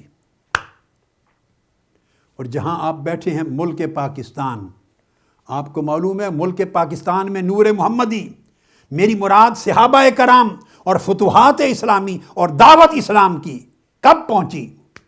آپ نے تو یہ سن رکھا ہے نا کہ محمد بن قاسم آئے، اور محمد بن قاسم کے ذریعے یہ جو سرزمین ہے دیب سندھ کی، یہاں اسلام آیا۔ نہیں، ایسی بات نہیں ہے، ایسی بات نہیں ہے۔ میں آپ کو بتانا چاہتا ہوں تاکہ آپ پردے اٹھ جائیں۔ یہ آقا علیہ السلام کی سیرت طیبہ کا فیض تھا۔ حضور علیہ السلام کا وصال مبارک ہوا 10 ہجری میں، آپ کا وصال ہوا 10 ہجری، اور 38 ہجری کی بات کر رہا ہوں، صرف 28 برس بعد۔ بولیے کتنے برس؟ 28 برس۔ اور سیدنا علی شیر خدا رضی اللہ تعالیٰ عنہ کا دور خلافت تھا۔ سیدنا علی شیر خدا رضی اللہ تعالیٰ عنہ کے دور خلافت میں 28 ہجری میں حضرت علی شیر خدا کی خلافت میں حارث بن مرہ العبدی وہ سندھ میں آئے اور سندھ میں فتوحات کی۔ اسلام صحابہ کرام اور تابعین کے زمانے میں پاکستان کے صوبہ سندھ میں سیدنا علی شیر خدا کے زمانے میں پہنچ گیا۔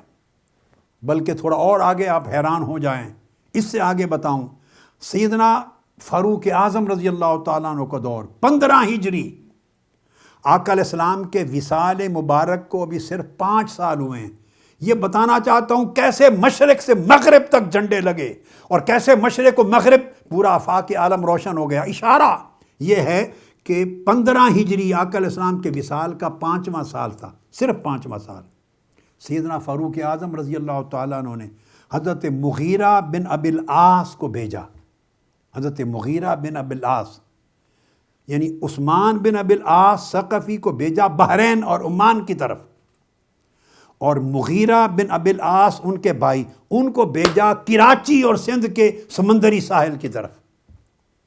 یہ جو موجودہ کراچی ہے اور سندھ کے جو سمندر کے ساحلی علاقے ہیں، حضرت مغیرہ بن ابی العباس 15 اور 16 ہجری، ابھی وصال مصطفیٰ کو 5 سال ہوئے تھے تو حضور کے اسلام کی دعوت لے کے صحابہ پاکستان کی سرزمین میں آ گئے۔ یہاں یہ پیغام تھا آقا علیہ السلام کا۔ اور پھر سیدنا علی شیر خدا کے زمانے میں پھر یہ صحابہ آئے، اور قیقان جگہ تھی اس وقت جو ایران کے سرحدی علاقے خراسان کے قریب تک پہنچے، اور فتوحات کی جزوی سندھ کی یہ سیدنا مولا علی المرتضیٰ کرم اللہ وجہہ الکریم کے زمانے میں سندھ میں آئے ہیں، اور سیدنا فاروق اعظم کے زمانے میں سندھ اور دیبل میں آئے ہیں، اس سے بھی قبل۔ اور جہاں آپ بیٹھے ہیں لاہور، یہ بھی بات سن لیں، آپ کو معلوم ہے کہ لاہور صحابہ کرام کب پہنچے ہیں؟ لاہور کی سرحد پر حضور علیہ الصلوۃ والسلام کے وصال کو صرف 34 سال ہوئے تھے، 34 سال۔ سن 44 ہجری، سن 44 ہجری وصال مبارک کو صرف 34 سال گزرے ہیں، صحابہ اور تابعین کا لشکر لاہور کی سرحد میں داخل ہوا تھا۔ یعنی یہ وہ جو ولادت کی رات جو نور دکھائے گئے اور جھنڈے گاڑے گئے، وہ ابھی صدی نہیں گزری تھی، 5 سال گزرے تھے، یا 30-40 سال بھی پورے نہیں گزرے تھے، آقا علیہ السلام کی صدی کے اندر مشرق سے مغرب تک حضور کے دین کی دعوت پہنچ گئی۔ اور سیدنا عثمان غنی رضی اللہ تعالیٰ عنہ کا دور جو خلافت راشدہ کا، اس دور میں ان کا وفد صحابہ کرام کا چائنا کے بادشاہ کے بعد دعوت اسلام لے کر پہنچ گیا، تو مشرق اور مغرب تک دعوت محمدی پہنچی، سیرت محمدی کا فیض پہنچا، پوری انسانیت کو علم اور سائنس کا فیض پہنچا، اور ہر ایک کو خیر اور برکت ملی۔ آقا علیہ الصلوۃ والسلام کی آج کی عظیم الشان محفل میلاد کے موقع پر جو حضور کے مولد یعنی میلاد اور سیرت طیبہ کا جو بیان ہوا، اس بیان میں جو میسیج ہمیں ملتا ہے کہ ہمیں پلٹ کر حضور علیہ السلام کی سیرت طیبہ کی طرف جانا ہوگا۔ ہم نے اپنی زندگیوں کو سیرت نبوی کے ساتھ منور کرنا ہوگا، اپنے اخلاق حضور کی سیرت کے مطابق درست کرنے ہوں گے، پلٹ کر جہالت کی بجائے جہل کی بجائے علم کی طرف آنا ہوگا، اور علم نافع کے ساتھ عمل صالح کی طرف آنا ہوگا۔ ہمیں اپنے اعمال و احوال کو اور سیرت و کردار کو سنوارنا ہوگا، اور اپنی زندگی میں اخلاق اور زبان میں علماء کو، طلباء کو، دین کے بچوں کو، امت کو اپنی زبان کو میٹھا کرنا ہوگا، اخلاق کو میٹھا کرنا ہوگا، اس میں حلاوت، اس میں لطافت، اس میں رفق، اس میں نرمی، محبت اور شفقت پیدا کرنی ہوگی، اور تفرق کی بجائے، ٹکڑے ٹکڑے ہونے کی بجائے جمع کرنا ہوگا، یکجا کرنا ہوگا۔ ہم اس مشعل کو لے کے آگے بڑھیں گے۔ میں مبارک دیتا ہوں تحریک منہاج القرآن کے کارکنوں اور تنظیموں، اس مشن کو لے کے بڑھتے رہو، تمہارا جینا بھی اسی راہ پر ہو اور آپ کا مرنا بھی اسی راہ پر ہو۔ حضور علیہ السلام کی سیرت طیبہ میں اور محبت محمدی میں اور سیرت محمدی میں فنا رہو، اور کوئی دشمن برا بھلا بھی کہے تو جواب میں گالی مت دو، اپنے اخلاق کو درست رکھو، اپنے علم کو اچھا رکھو، اپنے کردار کو اچھا رکھو، اور تقوی اور طاعت اور پرہیزگاری کا راستہ اپناؤ، اور گناہ گاری اور عصیاں کاری کا راستہ کبھی نہ اپناؤ۔ اللہ رب العزت کی رحمت کا سایہ ہمیشہ آپ کے سروں پر ہوگا، اور منہاج القرآن کا یہ پیغام پورے ملک میں نہیں پوری دنیا میں، اور حضور علیہ السلام کی سیرت طیبہ کا پیغام، اسی کے فیض سے ہم شمع جلا رہے ہیں، پوری دنیا میں انسانیت کو انشاءاللہ روشنی عطا کرے گا۔ والسلام علیکم ورحمۃ اللہ وبرکاتہ، وما علینا الا البلاغ۔